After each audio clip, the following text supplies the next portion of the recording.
I've got a question here from Elaine Bolter in Chipping Norton.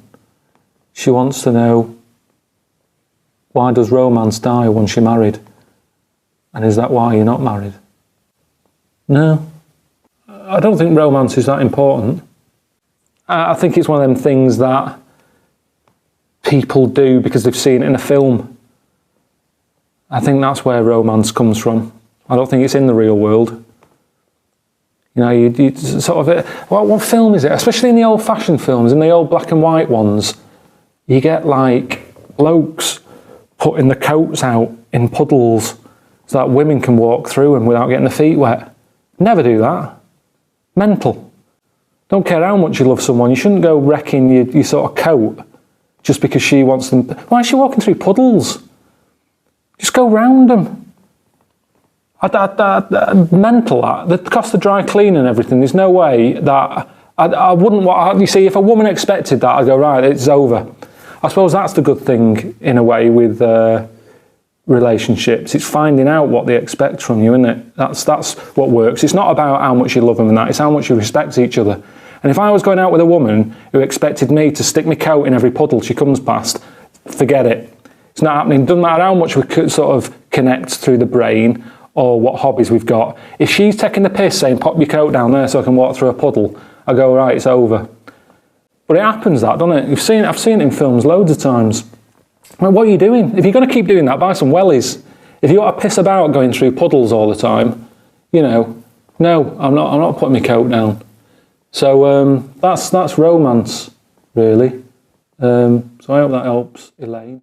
Carl, Jonathan Ross came out of this last week, and we were talking about stuff, and Carl was mesmerised when Jonathan told a story that he was bored once in a hotel room and shaved his arse. He shaved his arse? Yeah. Sure. And Carl, you didn't stop questioning him, did you, about... I just wondered, at what point do you sort of say, oh, this is getting on my nerves? You know what I mean? Yeah, yeah. It's way too long, he took it in his socks or whatever. Yeah. But it's not, I mean, it is boring in hotel rooms, because I told you before about when I was in Edinburgh, and I had nothing to do, there was nothing on the telly, and you sort of, you've eaten the shortbread biscuits, and and so that's when I read the phone book to see how many... That's when you read the phone book? Well, to see how many Macs were in Scotland, Macintosh, sure. Yeah. And it was like, 42 pages. Yeah. Jonathan, I don't know if he'd already done that. Yeah. And, he said he shaved his arse. Now, when we say he shaved his arse... Not his cheeks, his... Oh, all of it? Yeah, all of it. Did he say that? Well, I think that... But other than the cheeks, there's not much left. But then we got to the fact that me and Jonathan, if we pooled our wealth, we could have shaved Carl's arse for £1,000. Right. And he said, yeah, for £1,000 you can shave my arse. Suzanne said, can I say this bit? Your girlfriend said what, Carl? She was annoyed. She said, well, I'm not allowed to go there. Why is anyone else? And of course the whole table stopped and leant in and said, what? I mean, he doesn't like me touching him there. I went, what do you mean? This is too much information. It was too much information. I like the fact that you've had this conversation with her. I like the idea that she touched your arse once and you went, whoa, hands off. Yeah. I love you, but keep your hands away from the arse. Do you know why he said he's talking about the most intimate part of the arse, the middle arse he's talking about, and he said, I said, why? He went, it's a bit gay, innit? I said, how can a girl touching it be a bit gay? If it stood behind you, it could be anyone, couldn't it? I mean, you can imagine the conversations we were having, right? And it's that thing that the waitress heard something every time she came over. She heard the word, like, cock or... Jonathan Ross saying I shaved my arse. yeah. And, oh dear. But it was, it was a good night, wasn't it? So, it's £1,000 now, isn't it? But presumably you give Suzanne half anyway, so everyone will be happy. You've used the arse to best effect. She's got half out of it, so she's made as much out of your arse as you have, in a sense. Me and Jonathan are happy. Yeah, but to be fair, it's his arse on the line. So... I know, but I mean, it's not like she's getting a bum deal. Well, she's getting 500, quid. No, I understand that. But, do you reckon? Just thinking of some more. Play a record! Can I just ask, before you play a record, if we were to shave your arse, let's say we did it for charity or something, got sponsorship, How would we do it? Would we use one of those big kind of old-fashioned razors? No, I'd use a Bic Safety. I'd just straight And away. would you use a gel or a foam? No, I first of all, yeah, I think I just, lather it up. Right, So you lather up his arse first? I do the outside bits, just go straight down, big broad strokes, clean, right? Then I'd have to go in the crevices, and I'd need an assistant. I'd pop it apart, and just very gently go in there. I might even use electronic equipment, just so there was no sort of, like, nicks. Okay. So an electric razor? Or, I might wax the internal middle arse. Okay. How did Jonathan do it? Because he did it on his own, didn't he? I just use mirrors. Why don't I'll ask him, we'll call him later. But, I don't know. Well, perhaps you listening have once shaved your arse, maybe during an exam or something. What I think, and this is conjecture, but I think he was probably there, he'd had a shower, he'd shaved his face, right, and thought, well, he was naked, looks down and goes, oh, what a hairy arse.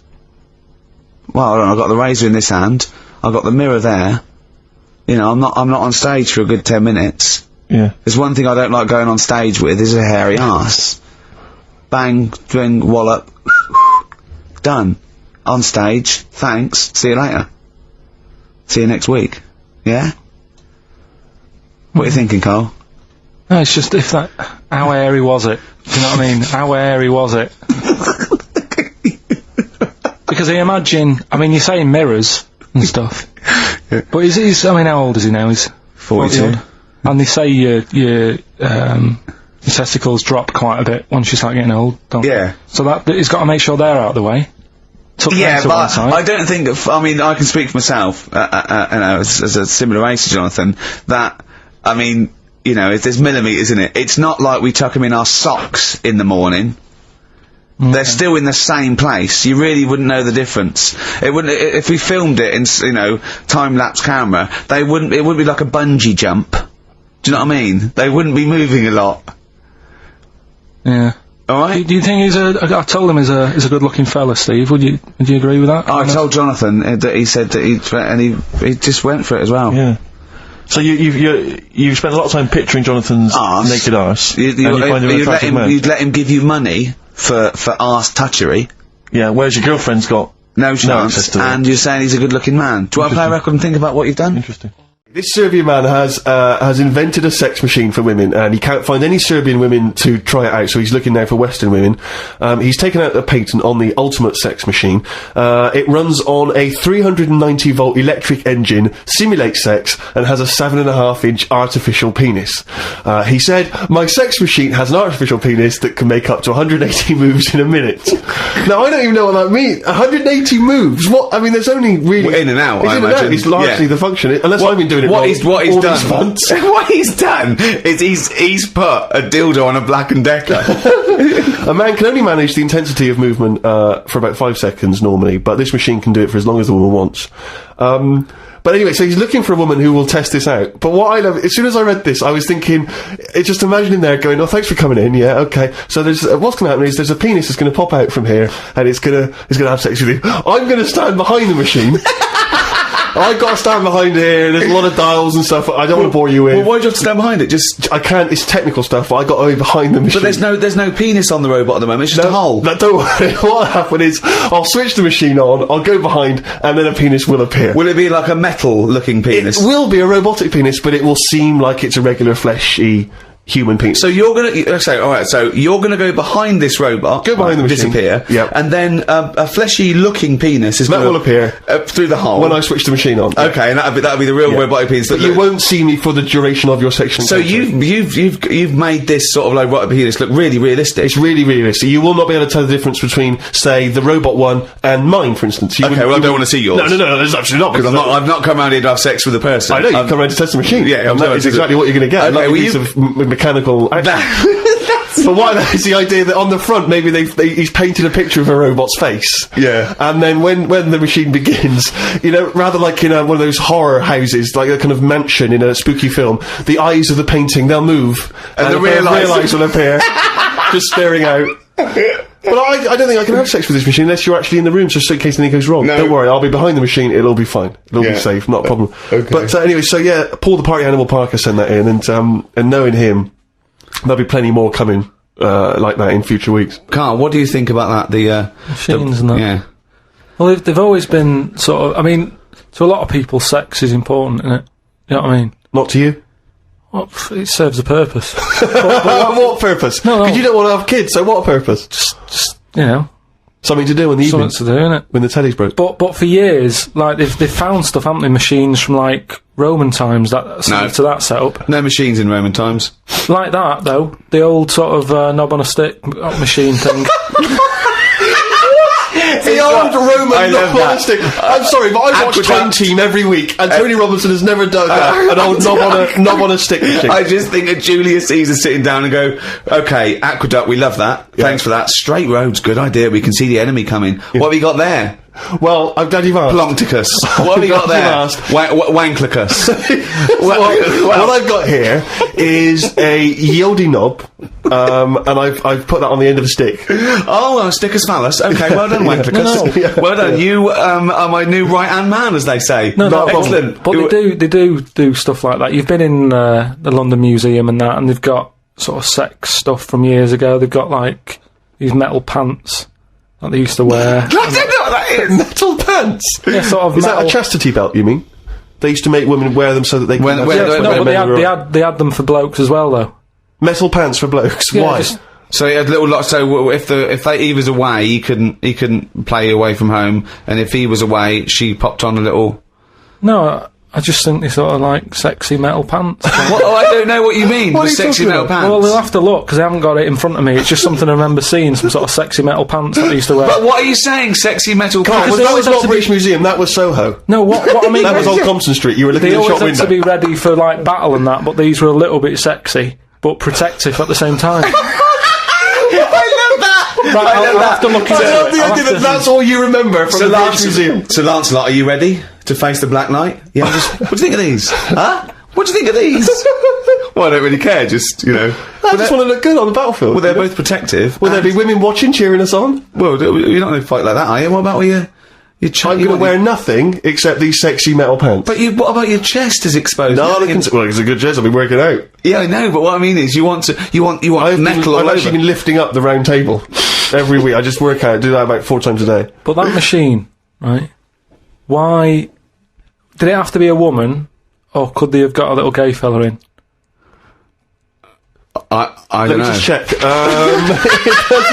doesn't actually specify the small print here. I love that. Why do you want to see a little gay fella be? I don't know. I don't want to see it. I'm just saying they're sort of more. Carl? Why do you want? don't wanna see Why it. do you want to Don't wanna watch a see it. gay man get buggered by a robot? I wasn't the one typing in gay machines on the internet, finding stuff out about them. It's not a Steve gay was. machine. You just made it into a gay machine. Yeah, he wanted to pleasure women with this machine. Oh. You're saying, can I see a little gay fellow get a robotic cock up his arse? You're the one requesting that, Karl I don't want Pilkington. that, I'm just saying that- You're the one that want to see gay men with metal stuff up their anus. What I'm saying is they're more up for a bit more experimentation than. What are you saying? Why is that the case? Why? Why'd you say that? No, just they just butt plugs and that. I mean, what I'm saying is. What, you can't just say butt plugs and that. I'm just saying that I reckon they'd be up for it. What do you know That's about I'm saying. butt plugs? I don't know anything about them. I just remember seeing an advert for some once in a sex shop. What are you doing? What are you doing? No, I wasn't. I was just walking past. I was walking past the sex shop and that, and Your eyes you're sort of glancing, looking. glistening. Why were you walking past a sex shop? Just because I was on the way to work and that, and I passed one, and there was a little sort of one. It was open early, which I never understood. Right, it was about 8 o'clock in the morning. Right, and I Who's thought, rushing out for butt plugs rushing that out? early in the Yeah, who morning, needs yeah. them now? Right, but I I sort must of get a bagel and some poppers on the way to work.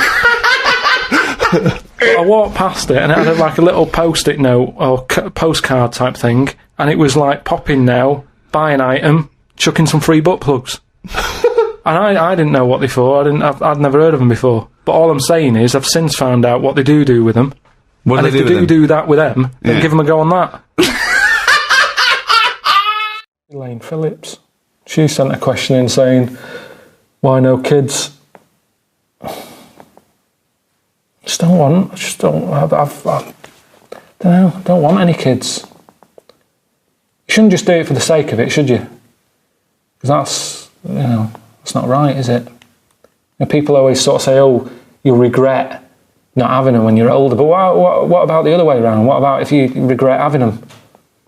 We're not sort of all cut out to be parents, are we? It's just not for me. And the thing is, I don't think my genes are that good. You know what I mean? If I was a doctor or something, or I had a really good brain, I'd think, well, those genes need to live on. But mine aren't that good. I mean, I'm in a right state at the moment. Got a bad leg, got a bad foot, bad back. My eyes are bad. I've got to get glasses now. Bald. Do you know what I mean? It's not I'm not a perfect model, really, for life to go on. I'm not that important. So I wouldn't want to wish this on anyone else. I think if I got an urge to have a kid, maybe I'd adopt. That's all right. I think that's the way around it. If I want a kid, there's loads of kids out there that need looking after. I'd adopt one. That'd be that. And the good thing with that is, if he turns out to be a bit of a nutter, I can sort of say to people, "Oh, he's not mine."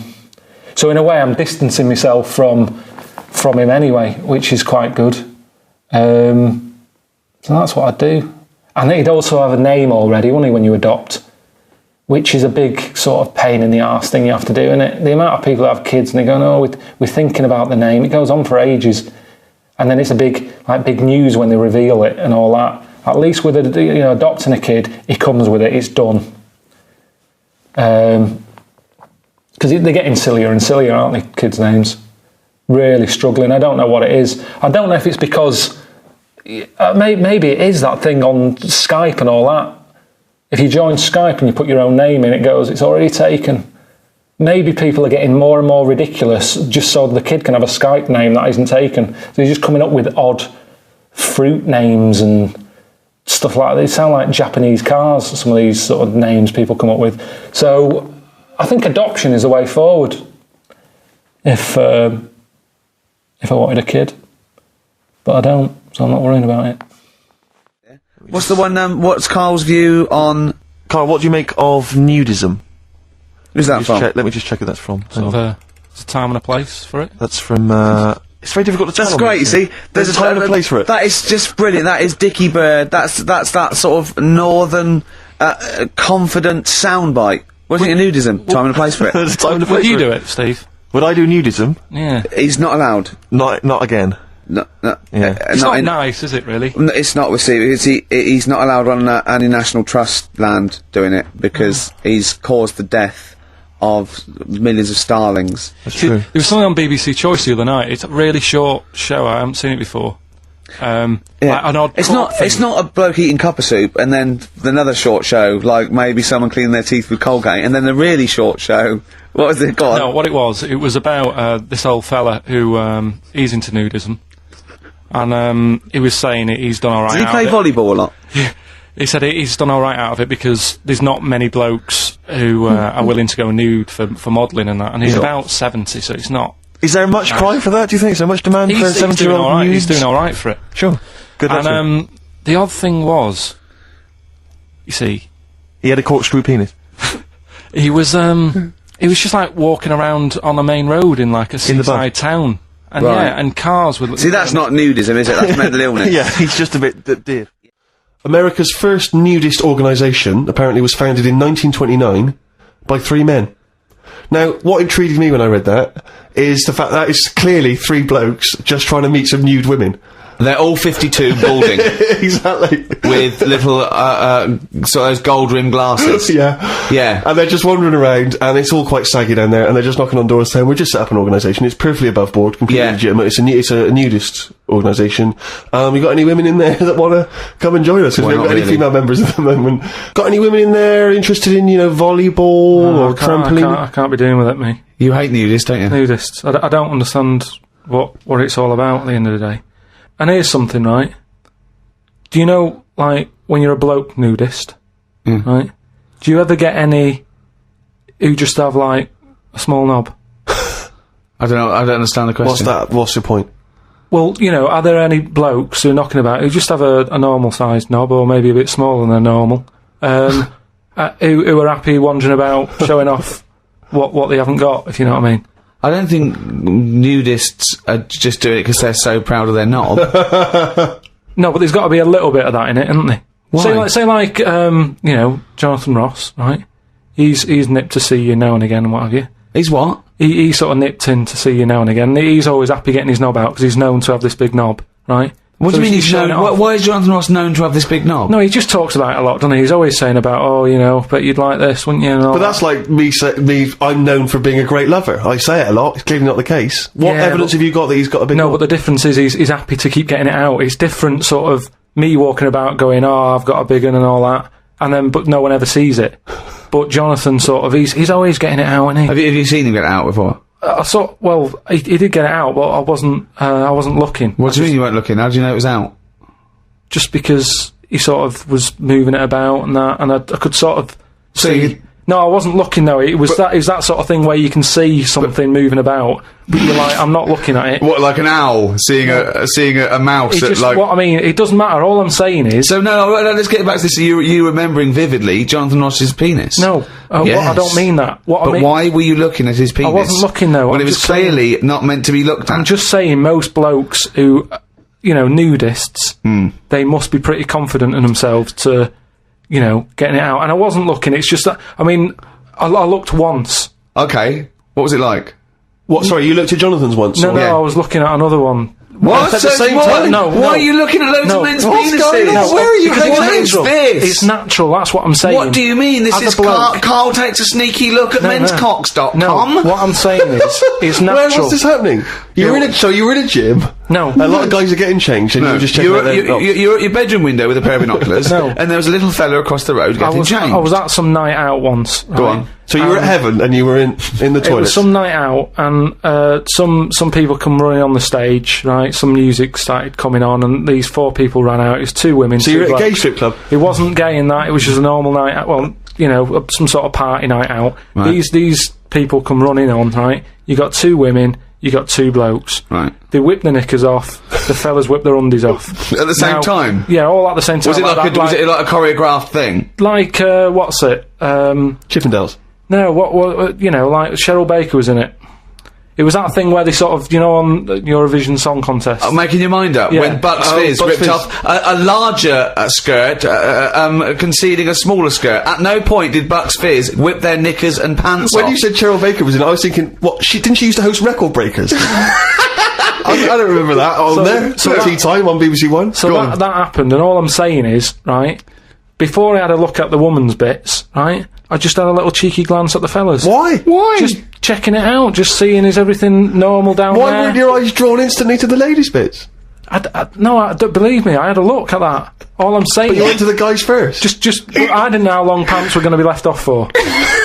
So you didn't want to miss your opportunity, is what you're saying? You saw a window of opportunity to see some men's bits, and you thought, I better take it. No, because this may never happen again. No, So what happened? So there's 2 women, 2 men, right? I don't know what sort of event this is where you're looking at anyone get their knickers and pants off. I don't know why you're looking at all. Good night, So you go right. There's knickers and pants off. Right. Let's check out the knob and testicles first. You're telling me you've never, like, when you've been in a gym or anything, you've not just sort of turned your head, had a look, and gone, all right, yeah, that's all right. Yeah. Sorry, let's just get this question right. Have we ever been in a gym and just taken a sneaky glance at a man's genitals? Is that your question to us? Right, for me, it's the same as when you see someone who's a bit odd, 2 heads or whatever. Well, I'll be honest. If I was in a gym and a bloke came in with 2 heads, I'd look. I'd get a sneaky glance in the mirror. I'd go. Sorry, but you'd look at his genitals or his 2 heads? It's 2 heads. Or would you sneaky look at the heads and then think, I wonder if he's got 2 cocks? And just... I'd have to have a look there. If I'll tell you what, and now I admit it, if I'm ever in a gym and a naked man with 2 heads walks in, I probably will check out the genitals as well, just to make sure that he's got 2 of everything. Can I tell you the thing that always freaks me out? I do sometimes go to the gym, and I live in North London, and the thing that always freaks me out is if there's an elderly man, often quite short, and I say this only so you can picture something in your mind's eye, you know, because I live in North London. There's quite a lot of old elderly Jewish gentlemen, you know, wander around, and I'm always freaked out because there's at least 2 I'm aware of who've got very, very large penises, and I always find that really disturbing because sometimes you can't help but notice because it's like Godzilla coming through the changing room. Do you know what I mean? And it's swinging there, and it never seems right that he's an old guy. You know, he's kind of a little overweight, quite short, and he's got a massive piece of action going on between his legs. And I always get, dare I say it, a little bit jealous because for a tall man, I feel I've been a little bit shortchanged. Oh wow! So there you that go. I do admit, that's the only instance instance where my eye has been naturally drawn to it. Do you know what annoys me in gyms? Where people walk round happily naked all the time whistling. They get weighed naked, pop a towel on and take off 3 ounces. How exact have those measurements got to be? Yeah. Do you know what I mean? Pop a towel on. I mean, unless you're going on the space shuttle, I reckon you could give or take a couple of stone. Yeah, exactly, yeah. Absolutely right. Well, we've put that to bed. Well, when was the last time you went to a live experience? Well, I've been to gigs, but the one that springs to mind probably is when I first sort of tried a gig out, and it wasn't a music one. It was Bottom. Do you know, with Bottom the live thing with Rick Mail and Equanimity. yeah, in when was Manchester. that? Years ago, because it was in Manchester in about, I don't know, 87, 88 or something, and I was set up for a blind date. Right, this a mate of mine sort of set me up to see this. What? girl. So you said let's go to Bottom? Well, I didn't tell her. I just said meet us at the Apollo. I bet she was over the moon, wasn't she? Met her there. Said right. Romantic. Going to see some middle-aged men run round in pants. Brilliant. Well, it's good. It's one of the things that afterwards you've got something to talk about, haven't you, and stuff. Yeah. So was it a good gig? Yeah, it was all right. Sort of bought some April fruits and that at the start of the night. Yeah. I think she liked that. And then we watched Bottom. Then afterwards had a bit of a chat. And then You didn't see her again, I take it? I would have done, right, because she was all right looking and everything. Yeah. But when we were chatting, she said she had a problem with a marrow and that. She what? She had a problem with a marrow. She had a problem with her marrow? Yeah. You mean her bone marrow? Yeah. Oh, I thought you meant she had one stuck of her fanny. No, just a... Thanks for that, Rick. That's an image I can't get out of my head. No, I wondered what... Oh, I see, a marrow. I thought you said a marrow. Her marrow. And is that serious, that? Well, I just was put off it, because I thought... If Well, I think it's more serious than the problem with a marrow. Yeah. I mean... With a marrow and that. It's an idea if you're bored with butt I nuts. love it! I love it! Everything he says is like someone from Kes. It was just that thing that... Because, You didn't want to go out with a girl who might be ill in some way. well, yeah, I thought, what's the point in spending time with her, spending money on her and stuff, and then she's going to die on me? Oh! No, but seriously, God! no, but I'm just, see, this is what annoys me. You asked me to be honest, but I'm just saying, what's the point in me getting upset and stuff? No, but it's not it was the one thing he said, what's the point in spending money on her if she's gonna die anyway? You've got to realise that's not a normal thing to say! No, but what's the point in getting to really knowing someone and thinking, oh, she's really nice, I want to spend my life with her? It's good that she told me when she did. Carl! What, during Bottom? This is the most amazing thing you've ever said! Steve, don't you understand what I'm saying? But no, because... What? Well, firstly, it's the assumption that she's going to drop dead and you're going to think, I'm well, not a doctor, I'm not a doctor, am I? livid. I don't know what it means when you got a problem with a marrow and that, but she looked pretty serious when she was talking about it. So I was like, oh... Christ almighty! I don't understand what's so bad about that.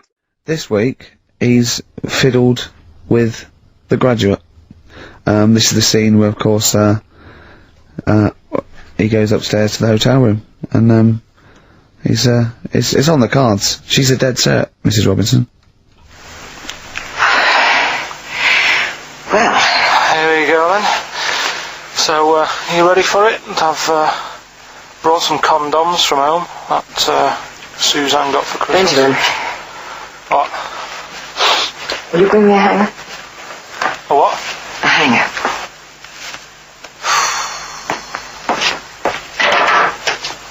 Tell you what, I've got wood. What? Just saying, I've got wood. I've got metal ones as well. What sort do you want? Either one would be fine. All right. There you go.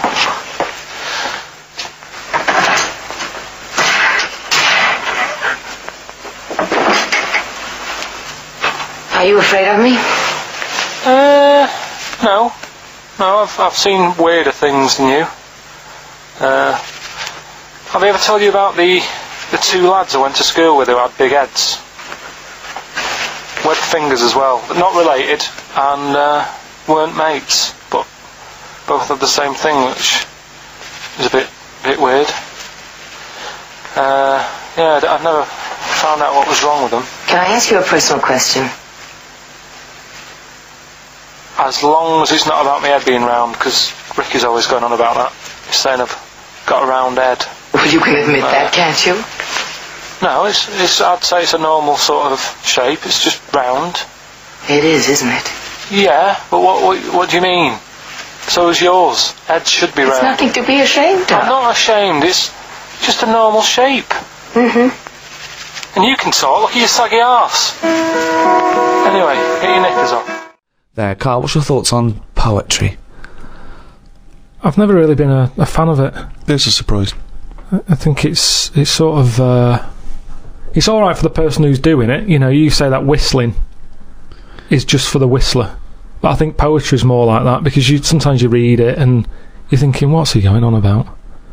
It's always a bit, I don't know, it's sold in a bad light. It's a bit sort of a bit gay, isn't it? Right. Okay. I mean, it depends what sort you're talking about, because maybe there's poetry out there that I haven't heard. There's some poetry gayer than others. Yeah. War poetry can't be gay, can it? That was people. I haven't heard. Go on. People fighting in the trenches, and they can't be gay. They weren't gay. They were writing to their sweetheart.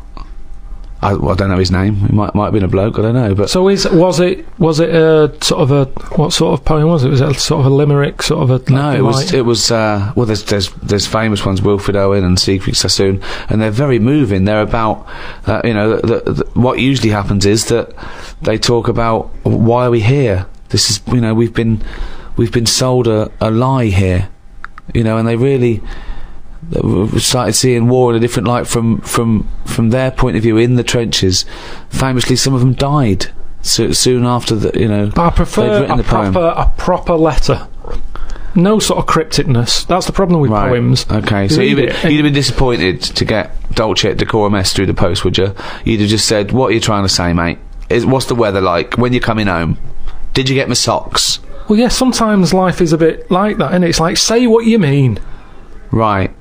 Well, then you have just wiped all art off the face of the earth if you literally just say what you mean. No, I'm just saying in a letter. Say if I was a woman and my fella was fighting in a war. Right. What's your fella's name? Harry. Okay, so Harry, let me get this right. So when were you married? About 1935. 1935. So you've been married about 4 years. Yeah. Harry, why don't you go off? Oh, you're a woman, aren't you? Yeah. You don't look okay. So what did you see in Harry? Why did you like Harry? Was he? He just was like funny. Butch. He wasn't that butch, but that didn't matter back then, did it? In the war. No, and he took everyone. But what did you say when Harry was said to you? Well, I thought it was coming, because a lot of our friends ended up having to go. Did you just hug him and say don't go or something? No point, because that would have just made it tough for him. So what's the point? Just go with it. But if he I cried after he went. You cried after he went? That's what you do, innit? You wouldn't do it in front of him. He's got to go to battle. Okay, so your man goes off to battle. Right. Then I get a letter from the Colonel saying, "Oh, bit of bad news. Harry's dead." Now I get a letter in the post. He said what he meant, didn't he? Well, yeah, and they would do, wouldn't they? They wouldn't fanny around saying, "Oh, he was on the warpath and the cloud went dark." I go, what? Just tell me what happened. I don't want a weather forecast. He got shot at the arse and the bullet came out his head. Right. Now, the Colonel, he would just tell me the basics. Now, because he sent his by Telegram. They sent a telegram. The letter I get from Harry has been stamped, so I get it late. Oh, okay. So I get a letter from Harry after he's died. Yeah. Right, and you know he's dead. I know he's dead, so I get this letter with his handwriting on. I'm devastated, because I was just getting over his death. Yeah. It's all brought back to me when this letter drops through the post. Well, yeah, 3 days and you're pretty much over it. It's Harry's handwriting. Yeah. Oh, God, what's this? What's now I open it. Yeah. And instead of saying, things are bad here, socks are damp, you know, everything's grim, it's cold, I'm sick of it, there's a poem. It wouldn't feel like it was from Harry. Well, because it's not in his words. Poems are never in the person's words. But didn't you know Harry was a poet when you married him and made love to him No, that I only night? picked it up because other people were doing it. It's something to do in the trenches. But when he carried you over the threshold, Carl, and he laid you down and gently kissed you, didn't he say any? Didn't he ever?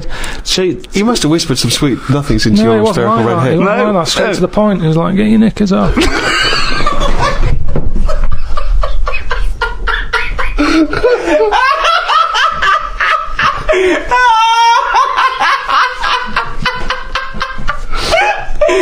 That's one of the weirdest fucking scenarios I've ever heard. Why was the telegram coming before the letter? So specific. It wasn't like Harry. The fuck's Harry? You're suddenly in the kitchen, but you're a slug, and Suzanne's sort of like there, just making tea and that. How do you let her know it's you? It's impossible. I'd just chuck myself into the salt pot or something. No, because what do you do? I'd hate that. That would be horrible, that. Oh, God. Have you ever read Franz Kafka's Metamorphosis?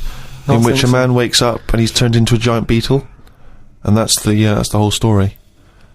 I think it might be of interest to you. So what happened to him with the beetle?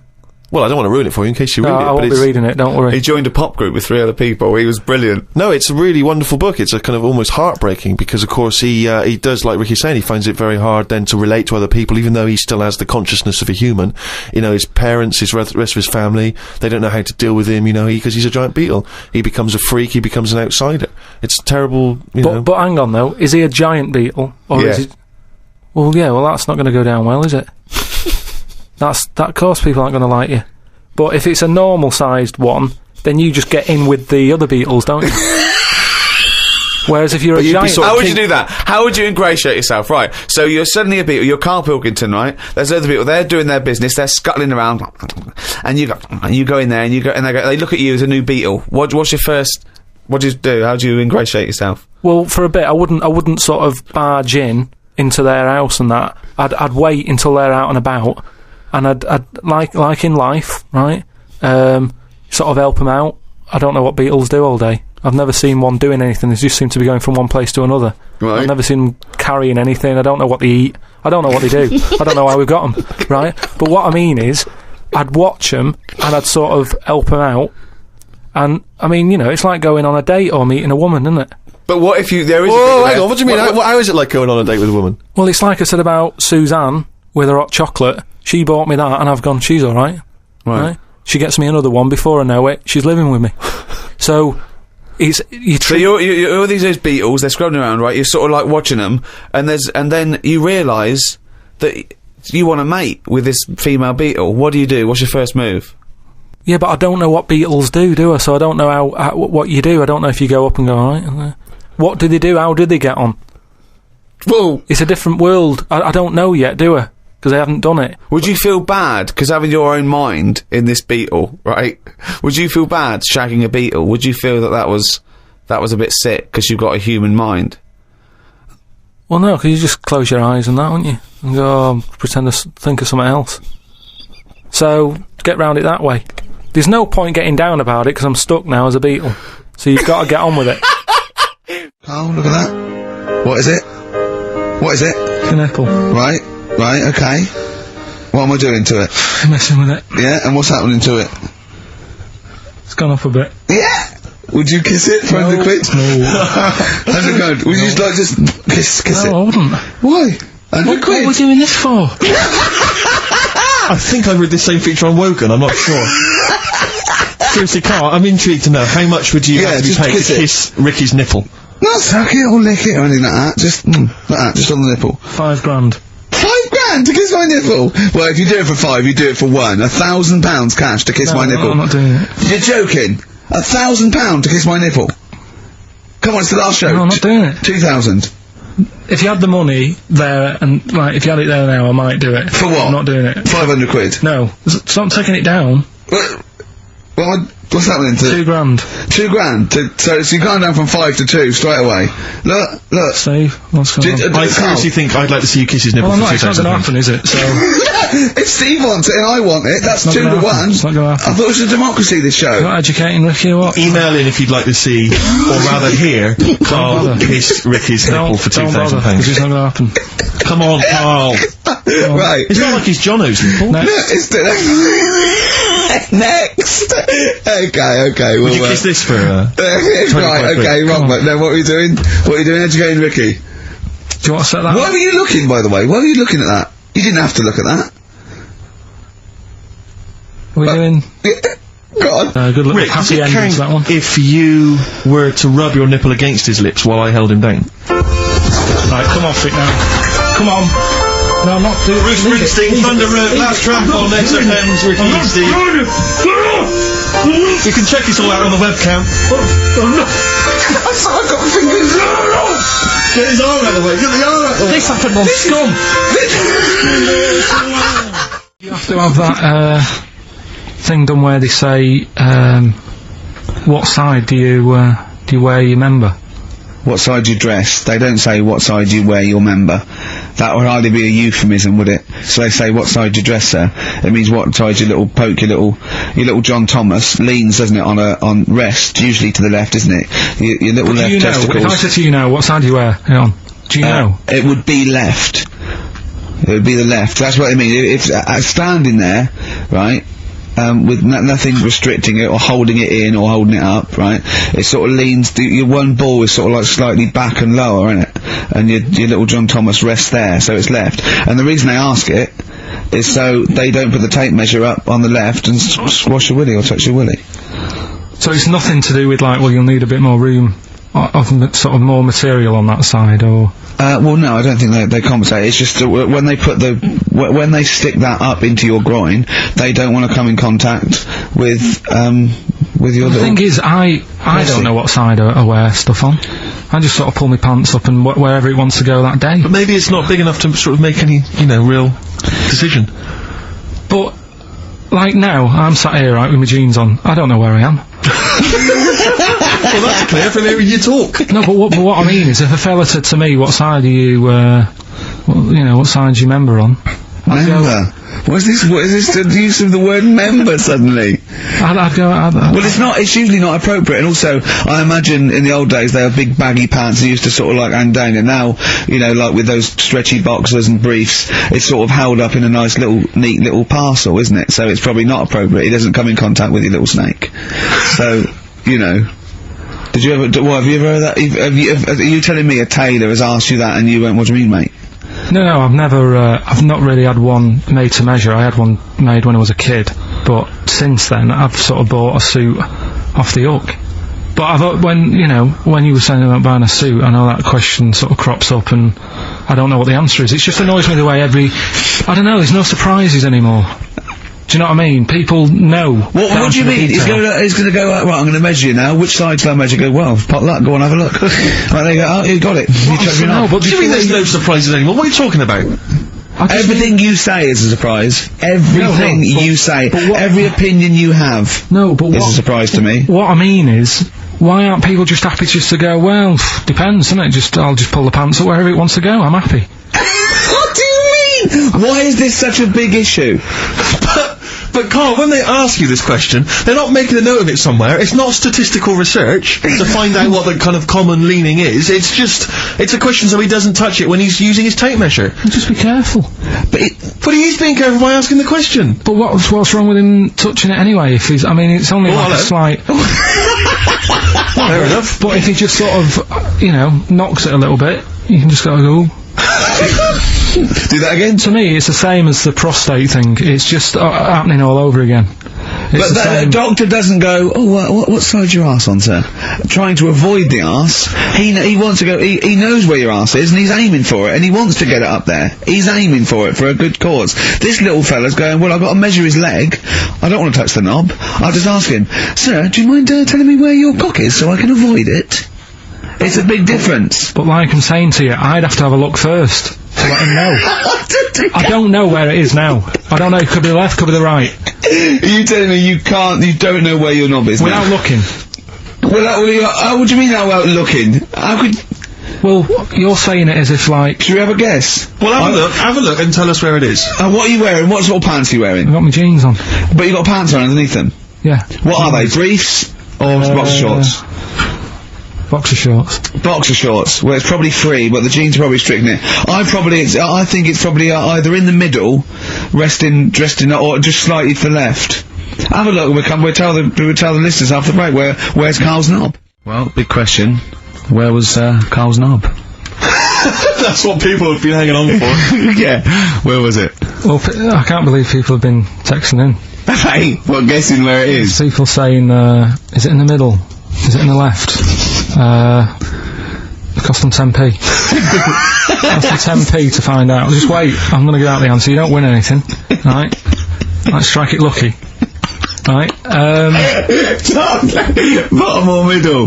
Right. It was to the left. Oh! Yeah. I went with the right. That's annoying. See, I thought it would be to the left. If not, maybe if it was all scrunched up, sitting down in that right, it might just pop up to the middle. Just pop out. Like, you know, sort Well, of. next week we'll be finding out where yours is. Where's Ricky's bollocks? If you're in pain, and, I mean, like, I don't know if I told you, when I had kidney stones, I think you mentioned it. I was in agony, Yeah. and they said I was in A&E, lying on my back, and the woman at the A&E counter said to Suzanne, "Who's that over there?" And she said, "Oh, he's with me. He's in agony." So they said, "What's up with him?" I said, "Oh, it's his kidney stones again," because this is when I went back at the night. I was like, I couldn't care that people were staring at me. I was rolling about on the floor like a dying fly on my back. I just didn't care about what was going on around me. But I was told that because it's busy, that they might have to send someone out to shove, like, something up my arse that would get to the pain quicker. Well, what do you mean send them out? Well, they send while you're lying on the floor in A&E, they're going to stick something in your arse. What do you mean? Oh, you mean a pill? I thought you meant to get to your kidney quicker than up your knob. No, a pill. They put it up there, and apparently it'll kick in quicker. Yeah. The tablet works quicker. Yeah. Up your arse than it does down your throat. Yeah, because it's a mucous membrane and it's... Well, I was up for it. I just was like, whatever it takes. Now, saying that to me now... But hold on, though. What if the doctor said, OK, I could give you this morphine, take it, it will take a few minutes to kick in, or I could rub some on my penis, I pop an orange on the end of my penis, I rub that in morphine, and I pop that out of your rectum, Mr. Pilkington. Are you in agony or not? Are you in agony? OK, look, I'm just smearing... I'd say I'll get a second opinion. Well, no, you haven't got time. There it is. Do you want this up your arse? It's covered in morphine.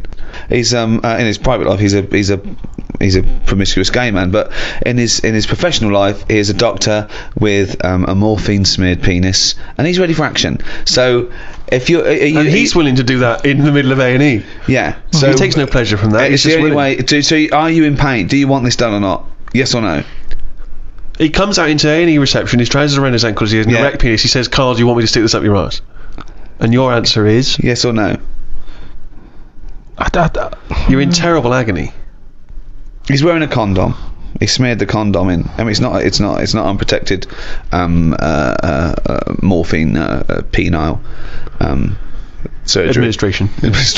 And what? In and out, done. Just in and out. Yeah, it just administered your arse takes on the morphine from the Dr. Penis.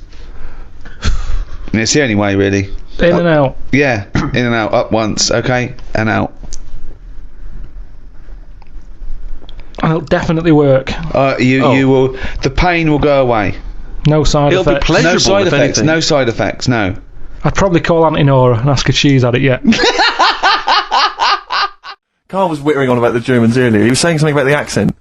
It's fine with blokes, but not with women. You won't want to go out with a German woman because of the accent. I just think it's a bit manly, innit? Sure. Is it? Yeah, it sounds a bit hard.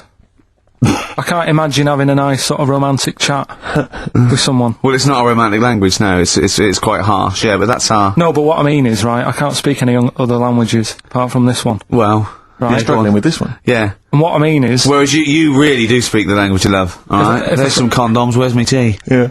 What I'm saying is, if a French woman was talking to me, I'd say, I don't know what you're talking about, love, but it sounds good. Whereas a German woman, yeah. I'd go, oof. And she might be saying really nice stuff. Yeah. That's what I mean. Yeah. But then we got talking because, do you know, like, me brother Sort of was... a prejudice, really, isn't it? In a sense. What do you mean? In a sense, it's racist, but anyway, on you go. Yeah. Go on. It's not really, is it? Yeah. But, yeah, my brother was in the army, we've talked about it, haven't we? And Yeah. how he got kicked out for going for a packet of fags in a tank and that, Yeah. right? But he was, when he was in the army, he was based in Germany for a bit. And, he used to be one for sort of, you know, picking up the ladies and that. He always had, you know, new girlfriends and stuff. He's a Pilkington. Used to get through loads of them. Yeah. Well, I didn't. I wasn't that bad. But Well, my no, brother- because you had things like trouble with your marrow and that. No, you might die. I'm not interested. Yeah, but no matter what he did, do you know what I mean? When he was a bus driver, he was one of them who always had a woman stood at the front with him and sort of, you know, having a chat and stuff. Sure. And he sort of got kicked out of that and stuff. But When he was a bus driver, did he own the bus or did he just take it to get a packet of fags? so he He's in Germany. he's in Germany, and the army people say to him, "Now we know what you like, Pilkington, right? Das Pilker. Don't be meeting up with any German women. Fraulines. Leave the Fraulines alone. Not allowed to go out with German women because apparently they get you and then they beat you up and that." What, the German women? Why? Go on. Don't know, they just said don't, because they don't like English army people and that. Why? See, I don't know. the English is your first language, isn't it? Are you speaking German now? Or? I can't tell. Don't get out with the Germans, go beat you up and that, don't like English army, man.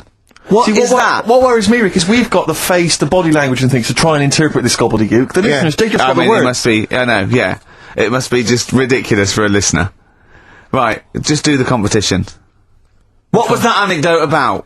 I was just Don't go telling out with German women, they'll beat you up. I'm just saying, if you're in the army, if you're about to join the army and you think it'll be great, I'm going to meet loads of women over in Germany, it's not going to happen. Wise words there, wise words. So this station in public service. Excellent. Okay. So, thought of this idea sort of on the spot. Good. I whiz by planning. them. No, but sometimes that's how good ideas come up, don't Yeah. they? Just So a random. lot of yours have come up, yeah. No, but if you just Randomly. talk, I find that your mouth comes out with stuff.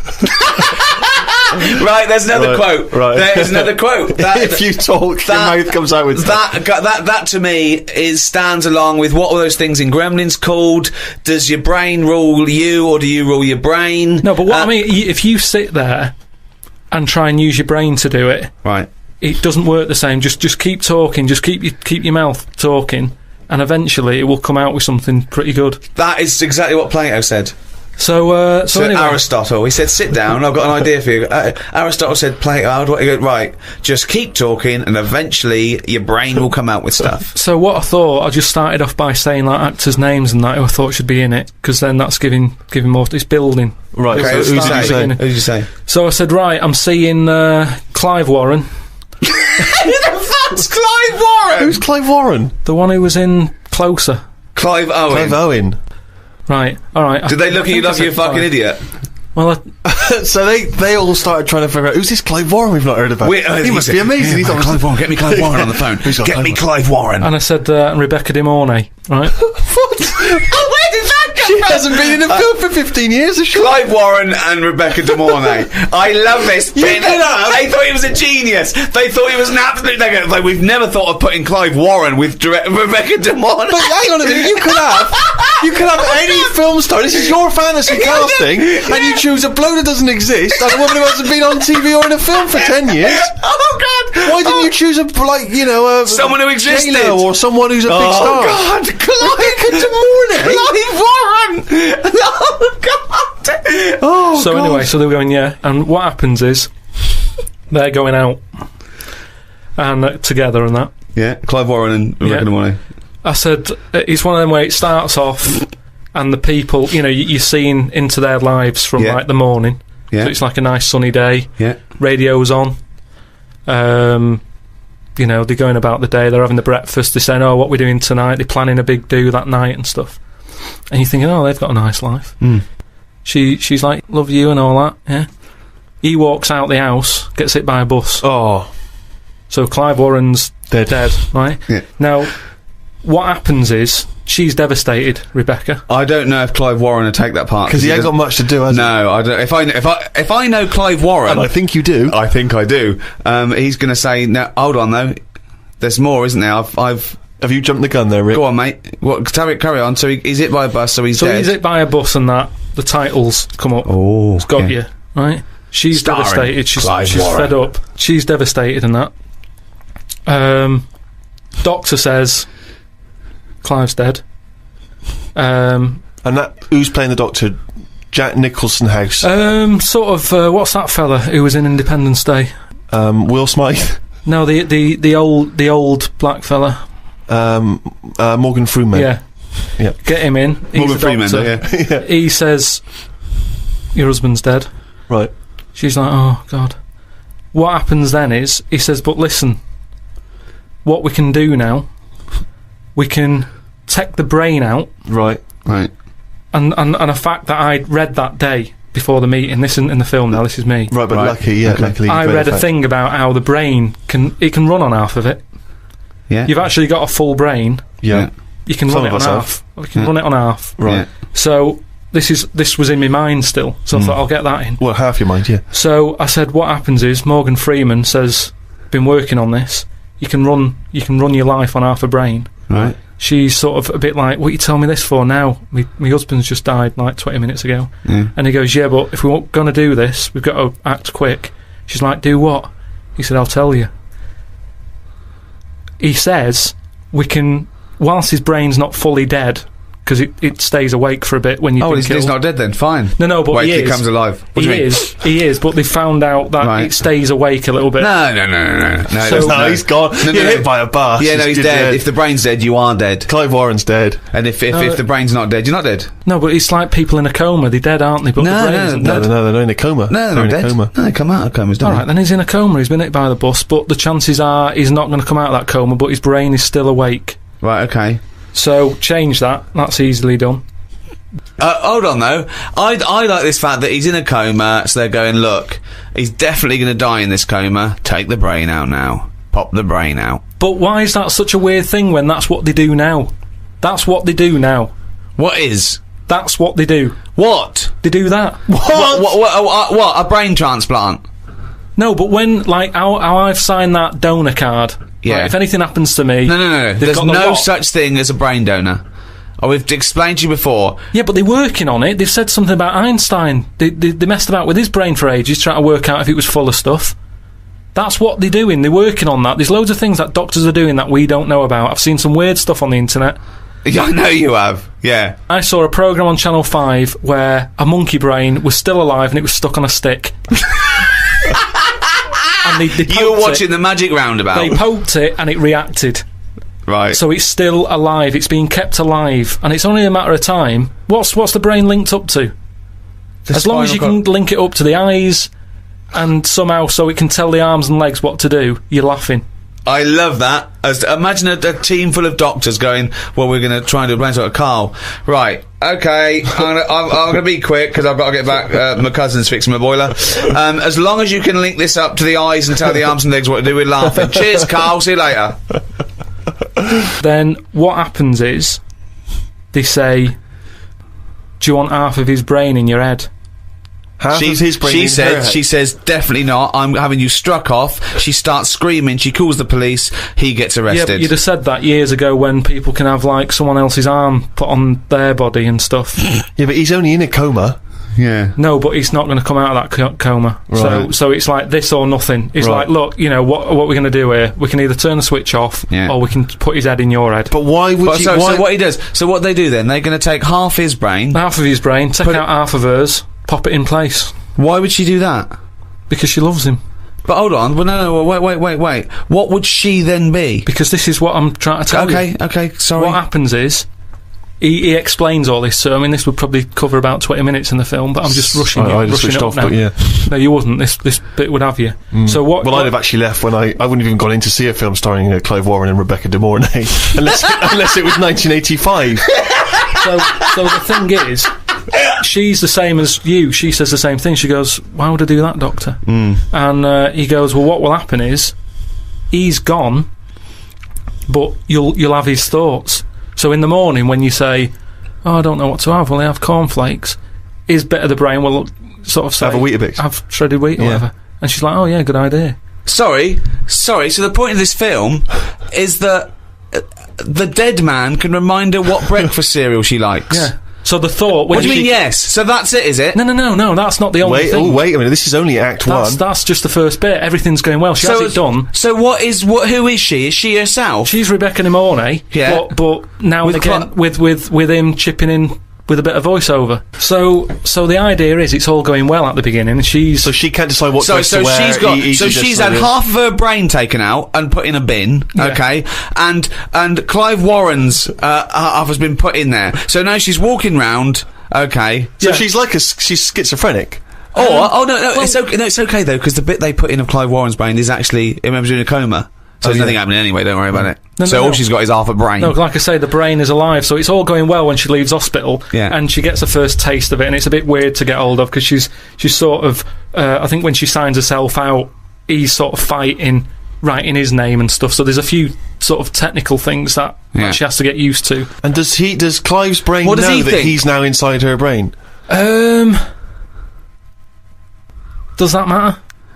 Well, I would say it matters, because otherwise... Yes, it does matter, Carl. What's he thinking? What's the point of this? Why has she gone along with this? Because she really loves him. But what's in it for him? What does she think? Well, say if I died, and Suzanne said, go on, I'll have half of Carl's, right? She would wake up in the morning to a thought of me sort of going, oh, you never guess what I've just thought about, or whatever. I'd still be there. But she wouldn't ever do that, isn't it? The rest of the rest of your body is sort of waste, isn't it? But Carl, the rest of your body's sort of waste. No, it is kind of. If when someone dies, it's not that person anymore, is it? They're still there physically. Yeah. But you can't have a chat with them. So if you could have someone's brain in your head when they're dead, you'd have it, wouldn't you? What are you talking about? Why would I have someone's brain in my head when they're dead? Well, I've got a perfectly good brain. Yeah. So, but like I said, you're running on half. So who's running on half? So you're telling me you wouldn't have it done then? Of course I fucking wouldn't. I can also categorically state I wouldn't either. Yeah, but you're saying that now, but once you're in that position that someone who, you love and that dies, if the doctor said, do you want it? No! I'd go, no! It's madness! I don't think you... It's madness! Alright, let me just ask this as a question, even if we accept this as a possibility. If Clive Warren doesn't know that he's in Rebecca's brain, their love and the conversations they used to have, and what would the connection between them, is going to be absent, because she's going to be talking to him, and he's just going to be going, I don't know, shredded wheat. It's all thought. She doesn't have to talk. So they're not talking to one another? Well, they are, but not out loud. She's not walking down the corridor going, what do you think, Clive? And he's saying shredded wheat. It's happening. Right. But how is this dramatically shown on screen? Do we hear those voices? Now that they've got... you hear the voices. You hear the voices? You hear the voices. So tell me a typical bit of dialogue. Well, we've done the breakfast scene. Yeah, that was dynamite. Yeah. That's fucking Oscar winning. Yeah, can we do lunch? There may be, at the funeral, because even though the brain's still alive, they still have the funeral, and you can have, a funny bit where they stood around the grave, and, there's some relation there who he doesn't like, and she can start laughing, and the family are looking at her going, why is she laughing? Yeah. And she's sort of laughing, and he's saying something a bit rude, going, look at her head. Do you know what I mean? Yeah. Looks like stuff on the family. Yeah. Little cameo for you. Yeah. And so you have all that, and people are sort of liking the film, thinking, it's quite funny, this. Yeah. And then you hit them hard. The 8 people that have gone to see it. Yeah. Rebecca Nimone and her family. Clive Warren's 3 mates. All right, Clive. I didn't know you were a film star. No, I was in a garage yesterday. Yeah, I was fixing boilers. Anyway, this is where you get them. It's the most ludicrous idea for film I've ever heard. Sexuality. What do you think of gay and lesbian issues? Each to their own. Absolutely. I had one working for me. Right? One. You had one, yeah? Good. Gay fella. Yeah. Do you have a name or...? Yeah. But again, it's like how Doctor said Elephant Man's in. I'd sort of say, is gay fella in? They go, yeah. Do you know what I mean? It's just quicker. Problem with him was, right, he's gay stuff that he got to, whatever, each to their own and that. Like what? What sort of gay stuff do they go to? What they do. They do stuff, don't they? But this lad, he used to always come in late because he'd stay out late. And that's what they all do. They're always tired. That's what they do. So, okay. Gays, the gays are alright. Gays are alright, are they? Good. What's the most romantic thing that you've done for Suzanne, Carl, that you can think of? I don't really do all that. Sure. The Valentine's Day stuff. It's just the problem is if you do it once, they expect it every year. Yeah. That's the problem with Christmas and stuff, innit? It's like it's become that's what you do now every year. Every day, yeah. So I prefer to just sort of wait. You know what I mean? And you know, if I think of an idea or I know of something that she wants, I might get her something, but I might not do it on Valentine's Day. It's that thing. It's like how I've said about Pancake Tuesday. Make it Pancake Wednesday. Have it when you want. Why am I waiting? Why am I waiting for someone to tell me when I can have a pancake? I'll have it today if I want one. Yeah. Do you know what I mean? Whereas Pancake Tuesday, no, I won't bother. I'll have trifle. So it's the same with this. You know, with Suzanne. Luckily, right? I mean, Valentine's Day and what have you. She was ill. Luckily. So we didn't have to go out. So I'd say, is he asking for advice? Well, I suppose, yeah, certainly you may as well give it. Treat them when they deserve it. All right. I remember once when Suzanne was ill, she had a fever, but there was no food in the house. What did you suggest to her? She was too ill. Well, it was when we were still living in Manchester and that, and you know, we needed to get some food in for tea and stuff. And I said, come to the supermarket. She was like, no, I'm ill, you go. And I hate buying food. I just sort of get a bit blank when I'm looking at it. There's too much, isn't there? That's the problem. You go down all these aisles and there's just too much. So anyway, I said, no, come with me. She was like, oh, but I've got this fever, I'm hot and everything. So I said, well, come to the supermarket, you go on the frozen aisle, cool yourself down. And she did, and she said, you know, it made it worse, she was ill for another 3 days, but... How would you go about chatting up a woman in a bar? What tips could you give? I've never worked like that. It's always been like a friend of a friend and all that, and just happened to meet them. And then, you know, you have a chat, and then... How did you meet Suzanne?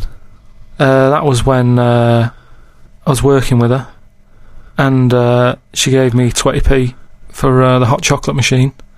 She never asked for it back. Thought she's alright. Been there sort of 11 years, so it works. Has she ever given you that? You've never given that 20p never back? asked for it back. Did you return the favour, perhaps on the next date? Did you buy her a Kit Kat or something? No, I don't think I did. I think word got out that she liked me and that. And what did I do? I think I did some work for her, did some editing for her, to sort of show off my skills and that. Sure. And she was like, oh, you're good at this, aren't you? I was like, yeah. And I think she got us another drink because I was doing that editing for her in my own time. So you're up on the deal, aren't you? Because I know now, I feel for a fact that you've not spent any money on her in 11 years, so you're 40p up. So the only thing you could do was immediately drop your boxer shorts. So she looked across, saw you fully clothed, saw you took your boxer No, shorts. she wouldn't have done, because it's sort of just the top half and the sink's at a side angle, so I was sort of looking out. So she wouldn't have seen your trousers then anyway? No, she did. I moved in front of the window. So you then made them... You actually climbed in front of the window. Oh, this is amazing! So you climbed in front of the window to show off it wasn't your naked obvious. lower half. Susan said, what are you doing? I bet she did. What are you looking at? I sent you in here to clean up. What are you doing? I'm just taking my trousers down, stand by the window. Why? Because there's a naked woman across the road. What do you think I'm doing, Suzanne? I'm exposing myself while looking at some free fanny. Leave it. What's up with you, Suzanne? Leave it then, leave it. Christ. Are we doing Rockbusters or what? Yeah. Oh, she sent you in there to read up on Einstein. She comes in and finds out. Oh, brilliant! Anyway, Wait a minute, can I just check? A final question. What did the woman across the way... What happened? What was her I reaction? didn't look again. I just thought you've seen a bit of action as well. We're both happy. Let's leave it. Brilliant. So were you waddling around like a penguin with your trousers around your ankle? I just was walking about, and Suzanne said, "What are you doing?" I said, "I'll explain to you in a bit, but don't look out the window because then it's Excellent. obvious." Then he sees, she calls her husband to look at Carl walking around naked. He goes, "Oh, she's got a... Quick, Suzanne, get him out. There's only one we can do. Get some more friends. They've gone one more." Anyway, Brilliant. Right, play a record. do you know last time we were on, Yeah. right? And I was telling you about the woman over the road where I live. The one that walked around naked? There's a woman who walks about the flat naked, This right? is when Carl was watching a woman naked, then she looked at... saw him looking, so what he did, this is the genius he did to get out of this, he pulled his pants down, so he was naked too. His girlfriend comes in and goes, "Carl, what are you doing?" He went, "I can't tell you now, but don't look out of the window." Yeah, go on, So sorry. that woman, she's bought some blinds. Right, in Turkey, Nice. It's not, actually. That's where I went, and there was them little fellas after Suzanne in the kitchen. What? What do you mean? We stayed we went to Turkey. You went to Turkey and there were some little fellas. Well, they had quite a few sort of midgets working in the kitchen. Why? Is it a theme? No, Was it a theme holiday? I don't know. Might get them cheaper or something. Was it? So they were get them working. cheaper? They were working in the kitchen, and one of them fancied Suzanne and kept sort of eyeing her up, and she was winding me up saying, "Oh, Not eyeing up and down, just eyeing her up. fancy me." Anyway, no. So What anyway, was she doing in the kitchen? no, it's like a pick what you want to eat type buffet, but you have people clearing the tables and that ready for you to come along, Are they low tables? and you know, he was just keeping an eye on her. What did he say though? Was he? What was it? Was he? It was Turkish, so I don't know what he was saying. But he was. He was. Little fella, yeah, Did he talk What do you to her? mean a little fella? What do you mean little fella? sort of dwarf-like. What do you mean dwarf like? He had magic powers or he was 4 foot? No, What do you mean, A Carl? little bloke, just like a normal bloke, but small. If you stood him in the desert, you wouldn't know. But he'd be hot and nothing around thirsty. Right, Carl. You should watch out for the monkeys. Yeah, underground. There's underground monkeys Look, are dangerous. you can't just say there was a little midget fella who was eyeing up my girlfriend and then leave it. What do you mean? What was happening? This is a story to us. This is much more interesting to us than, and she was deaf, right, and she hit her head. That's much more I don't interesting. understand how how it manifested itself. Did he come over and say something? No, do you know when it's like girls know, don't they? When someone fancies them. What do you mean there was lots of them as well? Do they? That's worth knowing. Listen, right, come on, right, so you went to this holiday, yeah? Yeah, wasn't And you that went good? into the dining room or something? Yeah, downstairs. And in you the looked dining over Thought the this is kitchen. all. There's no one serving. Yeah, and they go, Wait a minute. hold on, you look down and there was a little waiter. room. There was loads of them running around busy. Why though? Why did Because they it get was the... summer. What do you mean? Because it was in loads of them. summer. They had more of them They on. come out in summer. They come out in summer. What do you mean they had more? What do you mean? Because it's busy, isn't it? no, but they What, hibernate in the why winter. were they all midgets? I don't know. Maybe it doesn't heat stunt your growth or something. No! Well, they just happened to. Maybe it was a thing that they did for tourists or something. I don't know. I just got on with my meal. It was a holiday. Do you know what I mean? God! Right, So some midget serving. I'm not going to ask any questions. Right, okay, yeah. So they're all little fellas running around, and this one always was like, you know, oh, do you want a new serviette? You know what I mean? Going out of his way to sort of. For turning on the yeah, charm. yeah. Yeah, he was going out of his way. The others weren't. Right. I think what was happening is he'd been working with Santa all sort of winter. Yeah. This is sort of little summer break. This one He was hadn't your seen a girl. waiter, and so he was being polite to you. Maybe. But what did Suzanne say then? When Well, she was using it to wind me up. What was she saying? Oh, he's... Oh, just like, you know, look. He may be small, but he's Well, built like a... Yeah, he's all man. so Were you jealous of a midget then? You were jealous of him? it is a bit annoying, isn't it? Why? It wouldn't bother me as much now, because I've been with her for ages. Right. But at the time, that might have been one of our first holidays, and it's like, You don't know, want everything what's going stolen on? I away paid by- for this holiday. Yeah. And then you get off with a midget? Yeah. Oh. So anyway, But it doesn't matter because you got chatted up by a bearded lady. So. tell you what, no, that's got nothing to do with that. What were you going to say? What were you going to say? I was going to say the hotel was half board, and maybe. Oh, right. I thought you were going to say it's just one of her shortcomings. So listen, right? Play a record, Carl. That's kind of how he got on over Christmas. Oh. Because the last time I spoke to him, you hadn't bought a present for your girlfriend. I have to say, I was on tenterhooks all Christmas. Well, you changed it. After that show, I felt bad, even though I shouldn't have done, because. Because you hadn't bought your girlfriend a Christmas Yeah, but I present. said to you, I booked a table at a hotel in Covent Garden, had Christmas dinner there, which was nice, right? It's good food and everything. Didn't feel like enough to me. Well, then I went out and treated some stuff, and then... No. A couple of days before Christmas, he went, I took Suzanne to that hotel we're going to go to for Christmas dinner. We had tea and cakes. And I went, oh, you treated her? He went, no, she paid for it, but I was just showing her what it was going to be like. That was her extra treat. She paid for it. I love that. Brilliant. Yeah. Well, it was a dear, it was like 150 quid for a meal for two, which is pretty dear. So I'm not going to buy her cakes as well. Alright, love, have anything you want. You pay for your own pudding, I'm not mental. So you treated her to some other Yeah, stuff. some bits and bobs. What, And so then yesterday- she chose them and you paid for them? What, the presents? Yeah. No, Or you chose them and she paid for them, but, you know, it's the thought that counts. I got them on the way home that Saturday. Well done. And what did you Some buy? shops. Well, just some bits. Might be personal, Steve. Well, I don't care. Just some bits. Yeah, Just but bits and pieces. leave out the personal bits. What bits? Just little things. And then yesterday, right? A monkey wrench and a new washer for the shower. Yeah. Some recordable CDs that you need for your job. Oh, So, dear. now, when you gave those presents to her, did her face light up? Right. I don't want to tell you what they were, right? But she wasn't that impressed. You're going to tell us what they are now, Tell us what they are. You even know what they are. She told you on Christmas Day. Hold on, wait a minute. But it doesn't matter what they are. It does matter what No, they are. it doesn't. It doesn't does, Carl. It's you, mate. Of No, course it doesn't matter. Oh, God! We just remember. Yeah! Right, but there's no need. I've got to tell him, Carl. I really want your permission because I don't want to be I know it's not, but we know it's not that embarrassing. It's really quite sweet. Yeah, but in a way, right, the way I look at it is, right, Christmas, even when I was a little kid, right, it's not... Please let me tell him, Carl. Well, let me just tell you first, though. Oh. Let me tell you why I didn't go all out on the old present front. Alright. Justify yourself. Right? First of all, I've covered it up since then anyway, right, with that present, because I bought her some shoes yesterday, and she did say, I'll give you the money for them, but when I get home I said, it's alright. I said, you can have them, right? So not only did I buy her some food on Christmas Day, I got her shoes. She's probably had a And they total... feel like a horse. Yeah. It's not like, yeah, there you go, there's your shoes, there's your food, right, bed's down, see you later. Yeah, but what I'm saying is I she's have done... fed and clothed Yeah, her. did you comb her hair? She's done well this year, right?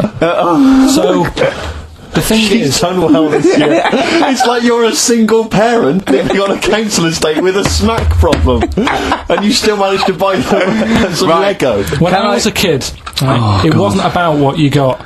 I remember one year when I was about 8, right? Oh, this is going to make me cry, isn't it, this? No, it's not. I'm just saying the way it is, right? I woke up at about 4 in the morning, and I was like, oh, what have I got? And I couldn't sleep. I was that on edge. It's the excitement of Christmas, isn't it? It's like, oh, what's wrapped up? I need to know. Yeah. And it's the fact that people are saying, no, you won't know until tomorrow. Yes. That annoys you and winds you up. Okay. So I got up at 4 in the morning, Yeah. opened my presents, and then went, right, I know now, went back to bed, had a great sleep. Yes. Right? So it's nothing to do with the excitement of what you get, it's the excitement of not knowing what you've got. And then what happened when you got up to go down with the So presents? but hang on. So what you're saying to me is that you could wrap up a brick because the thrill of Christmas is in hoping and being excited about what it is, not the actual gift itself. Yeah. Is that what you did? That's- Rick, did you get a brick? No, let me tell him now what he got. He got her a present, right, and she said, she came and I said, yeah, he got me. It was an industrial-sized packet of condoms. It was a joke gift. No, it No, wasn't, it wasn't a joke. It wasn't even a joke. I went home that Saturday after the year, past Boots, thought, might have something in here. They were on, like, some value. Right, you passed the Were they makeup. used? You Right, but passed anyway. the makeup. You passed all the other. Past the Feminine makeup, stuff. past the lovely vanity cases, Yeah. the foot spas, Exactly, yeah, the yeah. bathroom Oh, products. hold on. How much are these, love? For 100? Yeah. $4.99. Yeah. Do I get them reduced if I buy in bulk? So how many did you buy? What was it? I don't know, probably about 100. Right. Okay. And is she allowed to use those with anyone? Did you wrap them? Can she just go out and have a wild Well, time you don't with need to wrap. They're already wrapped, aren't they? Oh. And then what did she say So, when she opened them? I'm No, just- wait, Carl, what did she Right, play a record and we'll come back to this. So, Carl, just take us through the moment where you gave this gift. Firstly, So you were went excited- into Boots, right? You thought, alright, 100 condoms. Brilliant. Okay. Did you wrap it I don't up? know if it was 100, probably 80. Right, okay. Yeah. Right? You don't want to go mad, do you? Wrap them up. I'm just resting easy knowing that he's not trying to breed. Right? No. Yeah. So, I got her them. I got her Grease on DVD, because she's Okay. always watching that. Yeah. Right? Yeah. So just think of when her mum said, what did Carl get you? Some condoms and grease. I was going to say, I'm glad he said on DVD. And, she was surprised anyway, right? Because Yeah, I bet she was. no, when she got she was thinking like jewellery. no, So right? that showed her. That surprised you, wasn't it? Alright? So hang on, wait a You minute. thought it was a holiday, didn't you? Yeah, look at your face. You don't know me at all. So hang on, so did you give these on Christmas Day? Right, what happened is she got in from work that Saturday, right? And I said, look under the tree. Knackered, at least it's Christmas. At least I'm gonna get a little bit. I said, look, you got some stuff under the tree, right? So, Did you give her a sugar lump? Right, she was really chuffed with that. But she said she was a bit puzzled because I didn't know we had any wrapping paper, right? So I ended up using wallpaper. You didn't take it off the wall, though. You had some... No, it was some left over, right? So she said, why have you used wallpaper? I said, well, I didn't have any paper and you were getting in a bit and I wanted you to have a surprise. So she said, can I have a feel of them? I said, The presents. She thought, right, I've got the right thing. Yeah. Right. And then Christmas Day, I said, no, don't get carried away. It's nothing really good. You know, we said we weren't going to buy each other much. So there you go, open them. Yeah, go on. And, Can I just ask, had you received your present from her yet? Yeah. So what had you received? What did he have? Had some shoes, Nice. right? Getaway game for PlayStation. Nice. I'm just totting up the value of this. Go on, yeah. And just also think about how much fun and pleasure you get from them. Yeah. Although, of course, condoms, I can see the Well, see the appeal. Well, right. Okay. So yeah, I think but also add to that bit 150 quid for a meal. If you're going to start totting up, 150 quid for a meal. I bought some shoes, 72 quid. Yeah, that was after the event, though. Doesn't matter. Alright, so you'd received these, dare I say it, thoughtful and nice gifts. You handed over the box of condoms. They were wrapped up. She Well, unwrapped them. yeah. Go on, take us through it. Walk us through it. Well, it's not something you play with on Christmas morning. Oh, God! Oh, right. But when she opened What did them, she say? What did she say? Well, I wrapped them twice as well, so she thought it was something really good. Extra Like, protection. Right. And, So she thought it was something really good. and then So the disappointment would be double. Yeah, go on, yeah. then she just opened it and went, oh yeah, so what's on the telly? And that was that. Ungrateful. That was What an ungrateful woman that is. that. Well, she got stuff. Fancy not wanting I told her. a box of economy condoms from Boots. I said to her about the thing about, you know, it's all about the surprise and that, innit? Yeah. You explained that to her? Yeah. What, after she'd unwrapped it? Yeah. Thoughtful. And she was alright about it. Yeah. She understood. Rick, you know I suggested to him that he buy his girlfriend a gift. I'm worried I've done more damage to the relationship by suggesting that than if he had just forgotten. Next time you've got to go shopping for her yourself, Steve. I think I might do. You've better go shopping for her yourself. I'm glad it's all over though, it's mental. Yeah. It annoys me, the whole thing annoys me. And she knows that as well. Yeah. She should know. What? She still insists on having Christmas once a year. Well, Wow. I'm you know. no, but, well, anyway, what did you get? I can't think what you bring to the relationship, Carl. I don't know what it is she's getting from you in this relationship. It's like she's doing all the work. Well, yeah.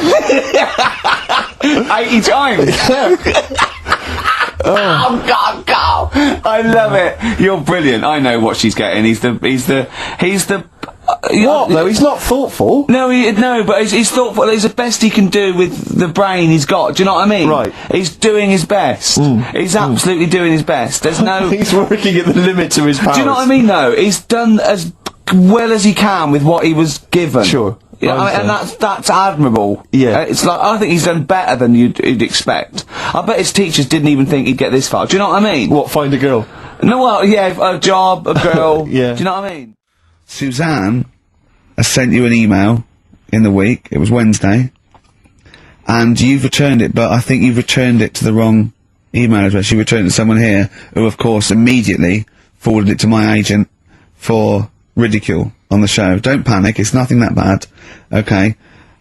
It's an email from Suzanne talking about your tea that night. Was Suzanne out on Wednesday night?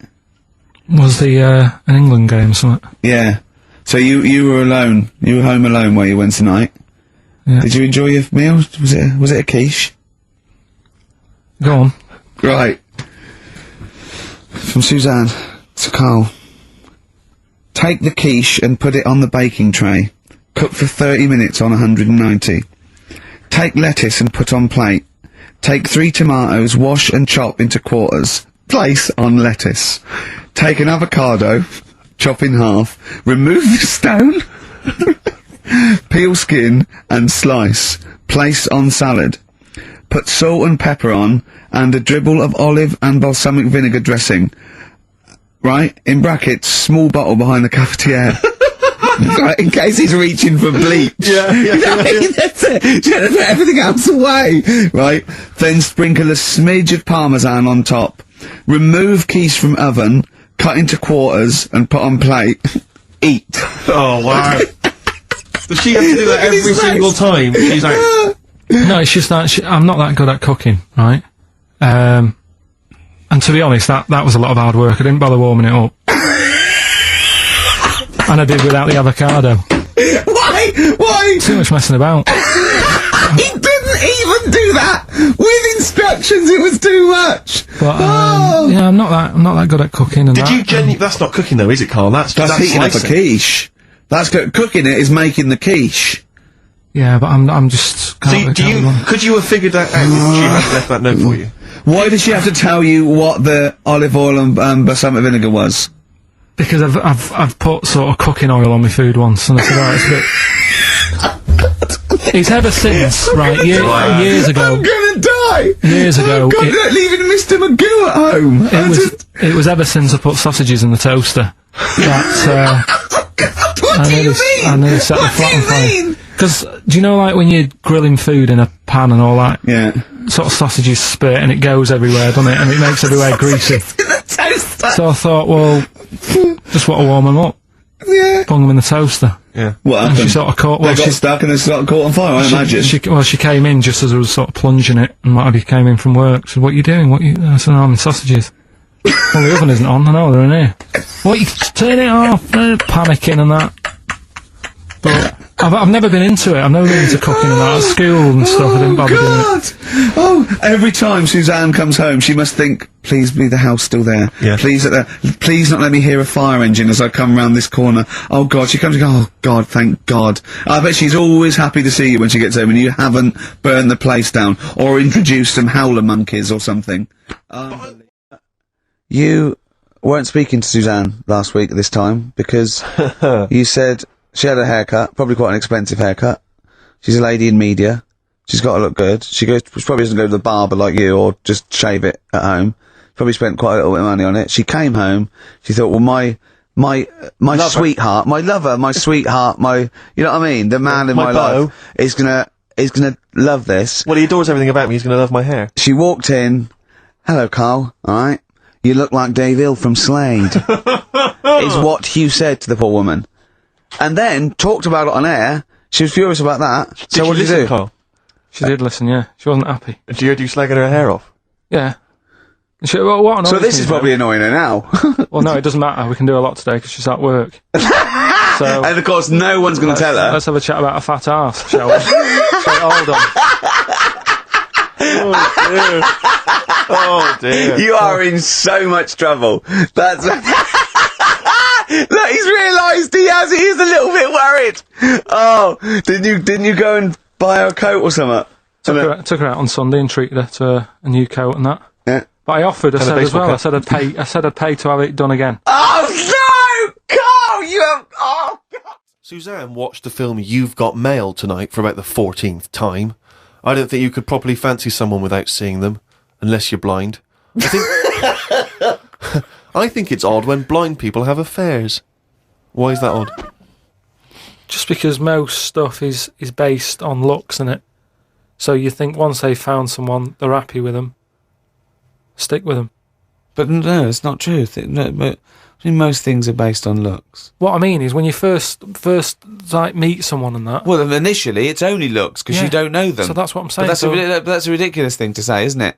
Well, no, it's just what I think. I'm not saying that's like fact or anything. I'm just thinking if you're blind, why mess about? You're still basing on it if it's only looks that people find. What? Yeah, I'm just saying. So why is a blind person messing about having an affair? Because I'm saying that presumably that blind person isn't basing anything on looks. I just all right. I mean, maybe that's not. I mean more like. Do you want me to cross it out? Shall I cross it out? Because it's just the same way. I think I put how people. I read something in a Sunday paper once with some bloke who was going out with some woman. He ended up going out with a sister who was a twin. If you're gonna have a change, have a change. Why are you so all shaved and polished and everything? Got a wedding. What? Got to go to a wedding today, so thought I'd, clean myself up a bit. Yeah. Shouldn't you be wearing a suit or something? No, I'll go home and put something on. Oh, okay. But, yeah, Suzanne, said, make an effort. I sort of had a shave and that, and then I came out of the bathroom, she said, oh, your head looks a bit sort of eggish. She's right. She always worries about when I have a shave, because I just, That's your girlfriend, Carl. I know. Saying that. Just think, so don't worry about heat saying it. Looking forward to the wedding? A bit boring, isn't it? But They're probably listening. Should we do a shot? no, it'll be a great day for them, but I know what will happen. Suzanne will see, all the fuss and that, and then she'll get ideas, and I'll have to let her down and all that. Why is it you don't want to get married again? I always forget. It's just... who's it for at the end of the day? I've been with Suzanne for 11 years, right? Sure. We're happy. Well, I am. That's what counts. You're never happy. I am. I'm alright. Yeah, no, you're happy with Suzanne and everything, but apart from that, you're never happy. You are the most grumpy, moany thing in the world. Went and did some shopping for stuff as it was my turn. Suzanne moaned a bit because I forgot orange juice and bought some cheap toilet paper. She always buys the expensive toilet paper. I don't know why they make toilet paper with pretty patterns on it. That made it into the diary. Up and out at 9 o'clock to go to the Cotswolds. Now, I think this was a gift for your girlfriend, wasn't it, for her birthday? It was You a went to the birthday and Cotswolds, so I just went for one night. Got the car and headed off. We stopped at a service station to get some breakfast. We had fried toast with an egg on it, 1 sausage and beans, twice. Cost us £13.85. They sell everything separate, so it seems cheap. At that price, we must have been charged for each bean. We found the B&B, but they wouldn't let us in the room because we were early. We went for a walk. There was not much around the B&B, so we had a quick walk around the car park. And went back in. Happy birthday. The room was now ready. It's an alright room. 3 biscuits, so I ate them straight away. Like a child. Like a dog! He runs in, jumps on the bed. No. Get off the bed, not on the furniture. The room overlooked the car park that we'd already been round. You're staring at that window. Remember when we went there? We'll always have the car park. Yeah. Oh, God. The room had posh coat hangers in the wardrobe with sponge on them. So I ate the sponge. Don't think they are needed. We went and booked a table for Sunday dinner and went on another walk. There was a field that was there just for birds to live on. We couldn't see any, so we went to the pub. Headed back to where we were staying for our dinner. I had beef. It was nice enough, but there was a family of 13 behind us. I don't see the point in going out in large numbers. They annoyed me. One of the family asked for sorbet before his next course. He was only about 11. He thought he was it. I said to Suzanne, I've had enough and needed a kip. Watched Planet Earth on BBC One. They filmed a panda for 4 weeks and all it did was sit in its cave. It did nout. If I was Fiat, I wouldn't name one of my cars after them as it suggests it won't work or go very far. It'd be like bringing out a Ford Sloth. No one would buy it.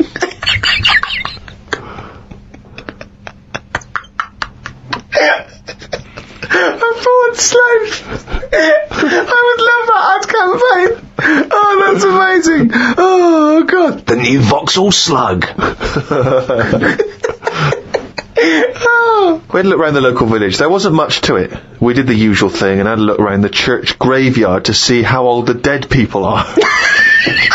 Suzanne's had it every time so far. She's gone to the Cotswolds, the room wasn't ready, she's seen the car park, an empty field, and now let's go and play how old the dead people are. I like the fact that you mentioned we did the usual thing of having a look around the church graveyard. Do you make her do that every time you go away? I like the fact, I want to know what she did for 2 hours when you slept. Did she just like... She went to a club, had a whale of a time. No, she just looked out the car park, just like, memories. But that's what you do, though, isn't it? When you go to these places, there's nothing else unless you want fudge, or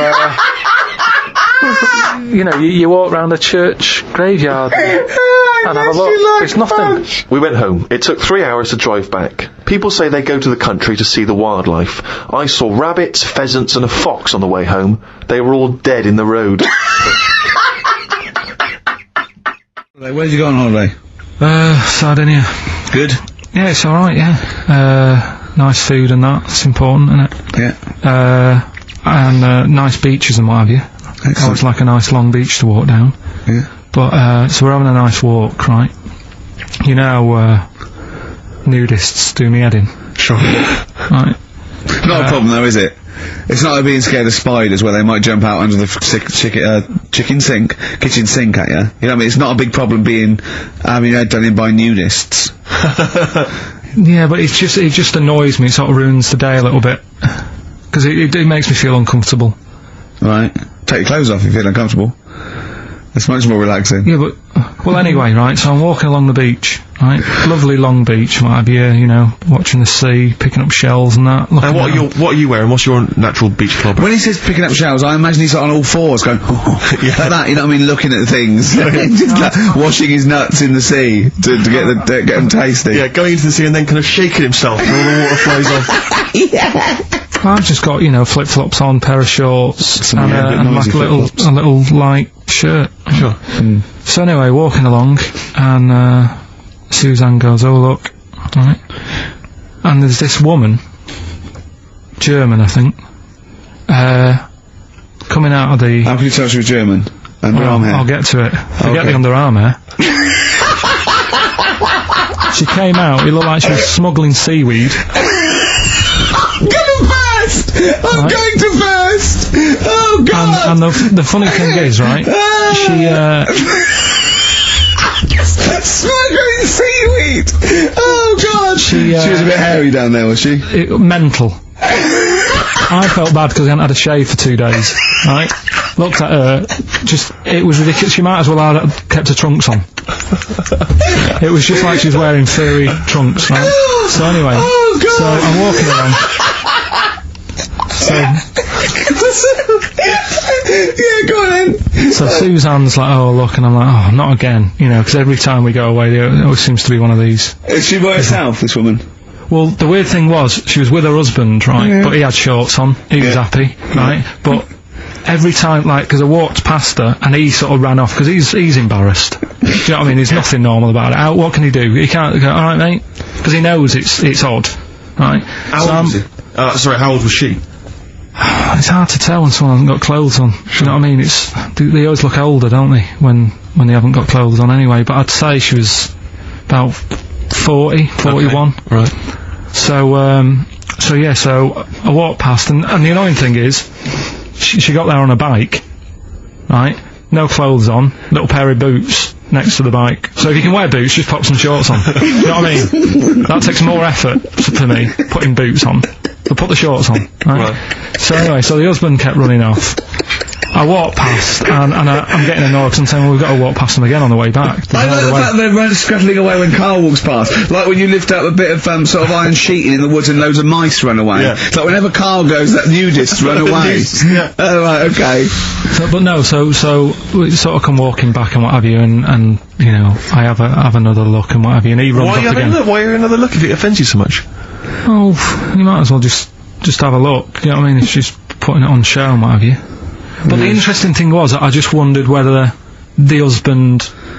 If the husband were nude, you'd looked at his tackle, because remember when you went to see those two strippers and it was a woman and man, and they whipped their shorts off, you said you looked at his tackle first. I think any bloke would. Well... You would. You just check it out, it's natural, isn't it? You just go, oh, right. Well, it is normal or whatever. Because you don't know if you... Do you know what I mean? You don't know if what you've got's right until you see someone else's. No, do you know what I mean? Yeah. But anyway, so, but he got us talking, because I was... Then, as soon as I saw her, sort of, today's been ruined a bit, so I'm walking up the beach... It's been ruined! Walking up the beach with Suzanne going, how does it happen? Do you know what I mean? Why do people do this? What fun are they getting out of it, and what have you? And, I just was thinking, is there any chance that fella, right, didn't even know that she was a nudist until they went away? Do you know what I mean? Because I said to Suzanne, say if I met Suzanne, it's like we're getting on, yeah, everything's fine. Yeah. And then you go off on holiday and you go, you haven't got much luggage. And she's like, no, it's fine, this is plenty, and I'm thinking that's weird. And then we go down the beach and she whips her knickers off. I'd be annoyed, but there's nothing I could do. Do you know what I mean? Sure. So I'm just wondering whether that's what happened to this fella. every time someone came walking up, he was like, "Oh God, this is embarrassing," and he kept nipping off. Yeah. Finding something else to do. Look at some shells. So I'm wondering, Rick, if at some point, maybe today or in future shows, we should get a nudist, one of those official nudist spokespeople, because all these nudist organisations, get them on the phone, justify themselves to Karl, because, in his mind, they are, what would you say, weirdos, freaks? I don't quite get it. I was reading something in one of the supplements last weekend, and some journalist went round to some, whatever you call it, some resort or whatever for the nudes and that. And it's Were just they playing volleyball? Well, the only thing was bowls. Why is that annoying? Don't play a sport where you got to bend over. There are people that help disabled people have intercourse where they can't, maybe get on to the woman herself, and there's someone that actually helps the man put in his penis to the woman's vagina. They leave the room. What? I've never even heard of this. It's true, absolutely true. They're helpers. Yeah, no, I believe that is the case. Yeah. And that's just as needed as anything that might cure It's not. That's pleasure. Yeah. So what are you saying? Because you can't walk or move, that you can't love someone and want to share that love? I'm just saying it's not a priority. Well, no, but they're going to live. They're healthy apart from their disability. I've met someone. They want to consummate this love, and someone helps them out and goes, well, that's part of my job. No, it's not part of the job. Well, it is part of this job because that's their job. I have never heard anyone say, I've had a right day today. Why? I've been playing with Arthur's tackle all day. They don't play with Arthur's tackle. They pop Arthur's tackle in Hilda's vagina. I don't think they do. They do. How can they enjoy that? I mean, maybe once, and they'd go, that didn't work, did it? I didn't enjoy that, Hilda. No. How can they enjoy it with a nurse stood there? They don't. Do they help her in. She helps Arthur in, or he might be a male nurse. Pops Arthur in. Goes, okay, Arthur. I'll see you in a few minutes. Right. Goes outside. But what's the point, though, in that? Why? Because it's all about the mood and everything. He's just stuck onto a like a stag beetle clinging onto a leaf. There's no enjoyment in that. Oh, the well-known stag beetle copulating with a leaf syndrome. No, but I'm not saying... That's a well-known position in the Kama Sutra. I'm just saying... he knows it, I think it's a lovely act, and someone's willing to... Wouldn't you help someone Definitely in there? Not. No? Definitely not. No, so the guy goes, this is my wife, we're both say, well, I can't, can you just pop me in, Karl? You're the only, you're the only person around. No, I don't think it's important But there enough. are people... What do you mean you don't think it's important enough? I'd be happy to go round, put the washing on for them, make the bed. Do you want a cup of tea? Yeah, I'd love one. There you go. Oh, just before you go, forget it. If they asked me to do that, I'd quit. And I don't think it happens, because people wouldn't take that on for a job. You never hear about it. On Comic Relief, when they're raising money, they don't go, thanks to Midland Bank for this $100,000, that's going to go towards Arthur getting his end away. That's ridiculous. So you would rather them not have the pleasure of each other than just help them in? No, because they'd work out some way that they could do something for each other. I like to play the guitar. My fingers aren't long enough. I'd knocked it on the head. It's the same thing. If you can't do it, don't do it. So are you telling me, right? Okay. Supposing there's a little fella who's got no arms, no legs, right? Right. Little Bob. Okay. There he is. All right, Karl. Right. He's got a friend, another little fella with no arms and no legs. All right, Karl. Right. They love each other. Two little fellas, two little dwarves with no arms and no legs. Okay, lovely little fellas. They get married. Okay. Look, Karl, you can't put my penis up my boyfriend's bottom, can you? No, I can't. No. Why not? Why not? Do you need anything else doing? No, I'm fine.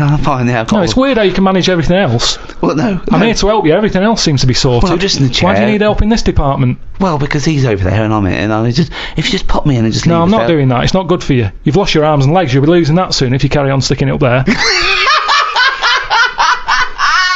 You may obviously be aware, Karl, that the first contraceptive diaphragms centuries ago were citrus rinds. Half an orange rind, for instance, would be used. I mean, more selfish men turned them inside out. I believe that's also still being used in parts of Manchester. For what? An orange. Just think of your head. and it worked. Well, we don't know at this juncture. I mean, maybe. I don't It know. worked as a contraception because women went, fuck off, what are you coming to me with a fucking orange on your cock for, you dirty cunt? But it could. I mean, again, it's that thing in it of we look at it now and we laugh, but look at what's happening. People now are always trying to get us to eat more fruit. I don't know. Amazing. That's a way of getting. I thought for a minute he was going to say, okay, so they start with, then they went from the orange rind to, say, a coconut shell. Yeah. That was too big, that didn't work. Run! Here comes Coconut John! No, don't put half a pineapple on your cock, that's insane. Yeah, that's mental. And then somewhere down the line, they finally got to contraception as we understand it. Is that, I thought that's where you're going, but no, something about eating oranges is healthy for you. What I'm saying is, if you go into any well-known supermarket and you look at, say, some young kid who's had a kid, and you look at stuff in their shopping basket, they're not buying fruit. They're buying, burgers and chips. Turkey Twizzlers, crisps and all that. No, but they love having it away. Get some fruit in. So they definitely have fruit in the house, which at the moment, a lot of kids don't have fruit in their house. That's why they're eating Turkey Twizzlers. But the mum loves having it away.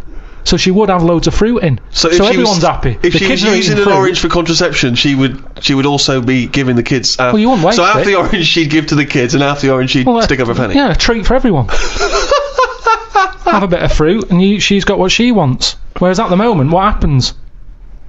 A burger's not coming in helpful for anyone.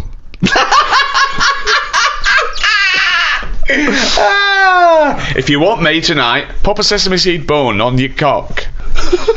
Take out the fucking pickle. No one likes a fucking pickle up the fanny. Oh, he's a bloody romantic. He popped a plum roast sausage up my fanny yesterday. He loves me. Oh, fuck no. But are you comfortable being nude and that? We've done this. Well, I don't know what this is. We did this last week about, are you comfortable being nude? No, I know, I was talking you're about probably that. most comfortable being nude. It's just probably not in public. Well, Ricky's only really comfortable nude when he's eating. yeah, there's nothing to get, Yeah, you can just wipe spilt on yourself it. down. Yeah, you just sit in the bath, yeah. No, but I talked about that, and then when I went home, I was talking to Suzanne about it, and she said, "What's all that about? You don't like being nude, right?" And I thought it's not. It's like I'm part of an Alan Bennett play. It's just, I love the way you talk.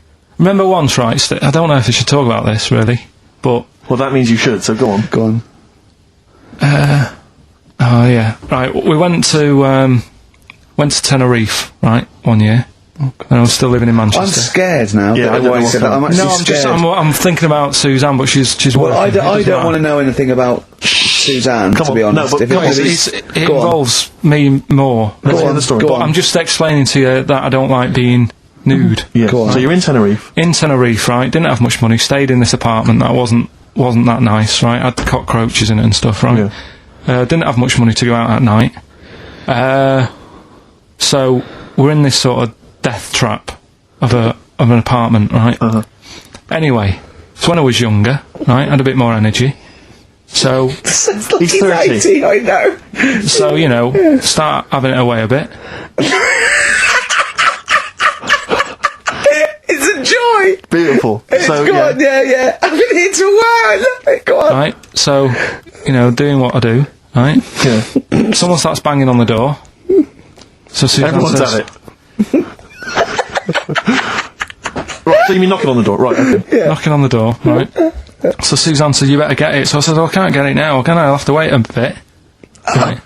I can't go to the door. Go on. So the banging's getting louder. Yeah. Someone at the door, Yeah. and she's like, "Oh, hurry up! It must be important." I'm like, "In a minute, just."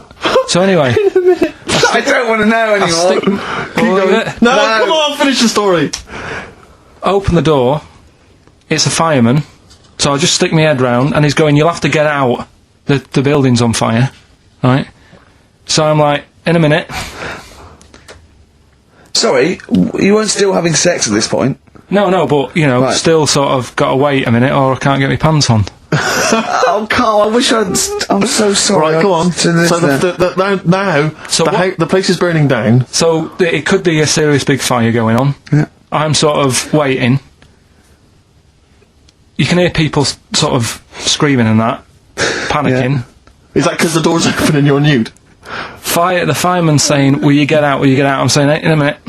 Right. And Suzanne was saying, think of something that's not sexy. Sure. So I was thinking of people, thinking maybe dying in a fire might sort of calm you down. Yeah. Then the fireman said, we need a big pole. Yeah. Yeah, Sure, go on. But what I'm saying is, that, to me, I wouldn't have wanted to go out and be safe over, do you know what I mean, over being naked. I don't like walking about without on. So what I'm saying is, even if that fire... I love the idea of everyone huddled in there with all the firemen. It just, the camera's fans along and there's Carl. Yeah, a just typical news report. naked. With still But would standing would you have gone out, we're now on... But why do I have to go out with now on? I just grab a pair of jeans. Alright, but you've just, What? There's a fire, Carl! Yeah, but See, not everyone looks at men's packets. That's only you, remember. Most of the other firemen wouldn't be going, oh, look at him. But what I'm interested in is he's how pleased long... to see us. Carl, how long did it take? And did the thought of dying in a fire help? After a bit, but the fireman sort of had a go at me. Sure. What do you mean? Well, he wasn't happy that I was dawdling. Well, to be fair... But what can you do? Answers on a postcard. To the usual address, XFM, care of Leicester Square. Well, let's just get these right. Let's play a record, let's have Rockbusters and Monkey News. We don't have time for afterwards. monkey news. We'll squeeze them in. Wow. It's a god-awful small affair to the girl with the mouth. So I wanted to ask you something. But again, we got to be careful here. You know when you wouldn't leave the building that was on fire because you were standing proud. Hang on, we need this. Some people now don't know what you're talking about. Carl, you were on holiday. Yeah. On holiday in Tenerife, right? Yeah. You'd had a moment of intimacy with your girlfriend. Yeah. Yeah. A knock on the door. You had to stop and get up. And you peeked around the door. It was a fireman saying, "Get out!" But you didn't want to leave because you had a. Yeah. Yeah. It was a little. Yeah. Yeah. But what I don't understand is you maintained that while looking at a Spanish man dressed as a fireman. Yeah. Is that true? Is that the fact? You maintained. I'm sorry, I'd say you maintained arousal whilst looking at a gentleman dressed as a fireman. No. Is that these are the facts and they are undisputed? What did But you maintain? I'm not a machine though. Do you know what I mean? I can't turn it on, turn it off. Right? But you were talking. I just thought you were talking to a fireman. You'd have probably lost it. I don't know, but you didn't. No, but the other thing was, I mean, I was talking to Suzanne about it again, right? Yeah. She said, what are you talking about that for? Right? I said, oh, it just cropped up, right? Yeah. And the dilemma was, you see, I wanted to try and make sure that it was a proper fire because that was the last condom we had, right? So it would have ruined the night. So I didn't want to it was like, well, what's going on? Is it? Do we need to get out? Yeah. Is it a proper fire? Yeah. And you and talking to this man in uniform, was he? What did he look like? Was he good looking? Did he look like Ricky Martin? Say. Was he good looking? Was he good looking in his uniform? I can't remember. Can't remember. Did he have a moustache? Better play a record, haven't we? Is this bringing it back? What? You look uncomfortable. What? Did you just switch this on with your hands? Remember, Carl was on the right teetering on the cusp of telling us why he's annoyed at going all night. I assume you mean Relations. Yeah. What do you mean? What annoys you about what? Sexual relations all night. The concept, or people keep you up. Is it your next door neighbours or something? No, just that thing of people who say, oh, was that it all night last night? Who says that to you? Lads who think they're, think they're a bit of a lad and think that means it's good. What, like Sting in his tantric sex? Sting. Yeah. Well, to be fair, it goes for 8 hours, but only 3 minutes of that is going for it. The other sort of, 7 and a bit is sort of laying next to each other, isn't it? Right. Or sometimes in a different room. Yeah. Yeah. Is that why it's called Sting? Hey? Well, if you're at it all night, bet it. It's gonna sting. Yeah. So what's your problem with this notion of going at it all night? It's just that thing of, get it done right the first time. Do you know what I mean? Get it done. Yeah, get in, get out like the SAS. Once you've done it, you've done. You know what I mean? Yeah, no fanning around. No messing about. So, Yeah, it's just that, isn't it? It's like, you know, do it right the first time. Once you've washed up, right, you put the pots away, you don't dirty them again. What a lovely analogy. That's one of the great Is that what you metaphors. say to Suzanne? Come on, love. Once you've washed up. I've already washed up. You don't dirty the pots again. Go. What a romantic Ding dong. song. Hello, is there a fire? Oh. Hello. Did he have a moustache, the fireman? Oh.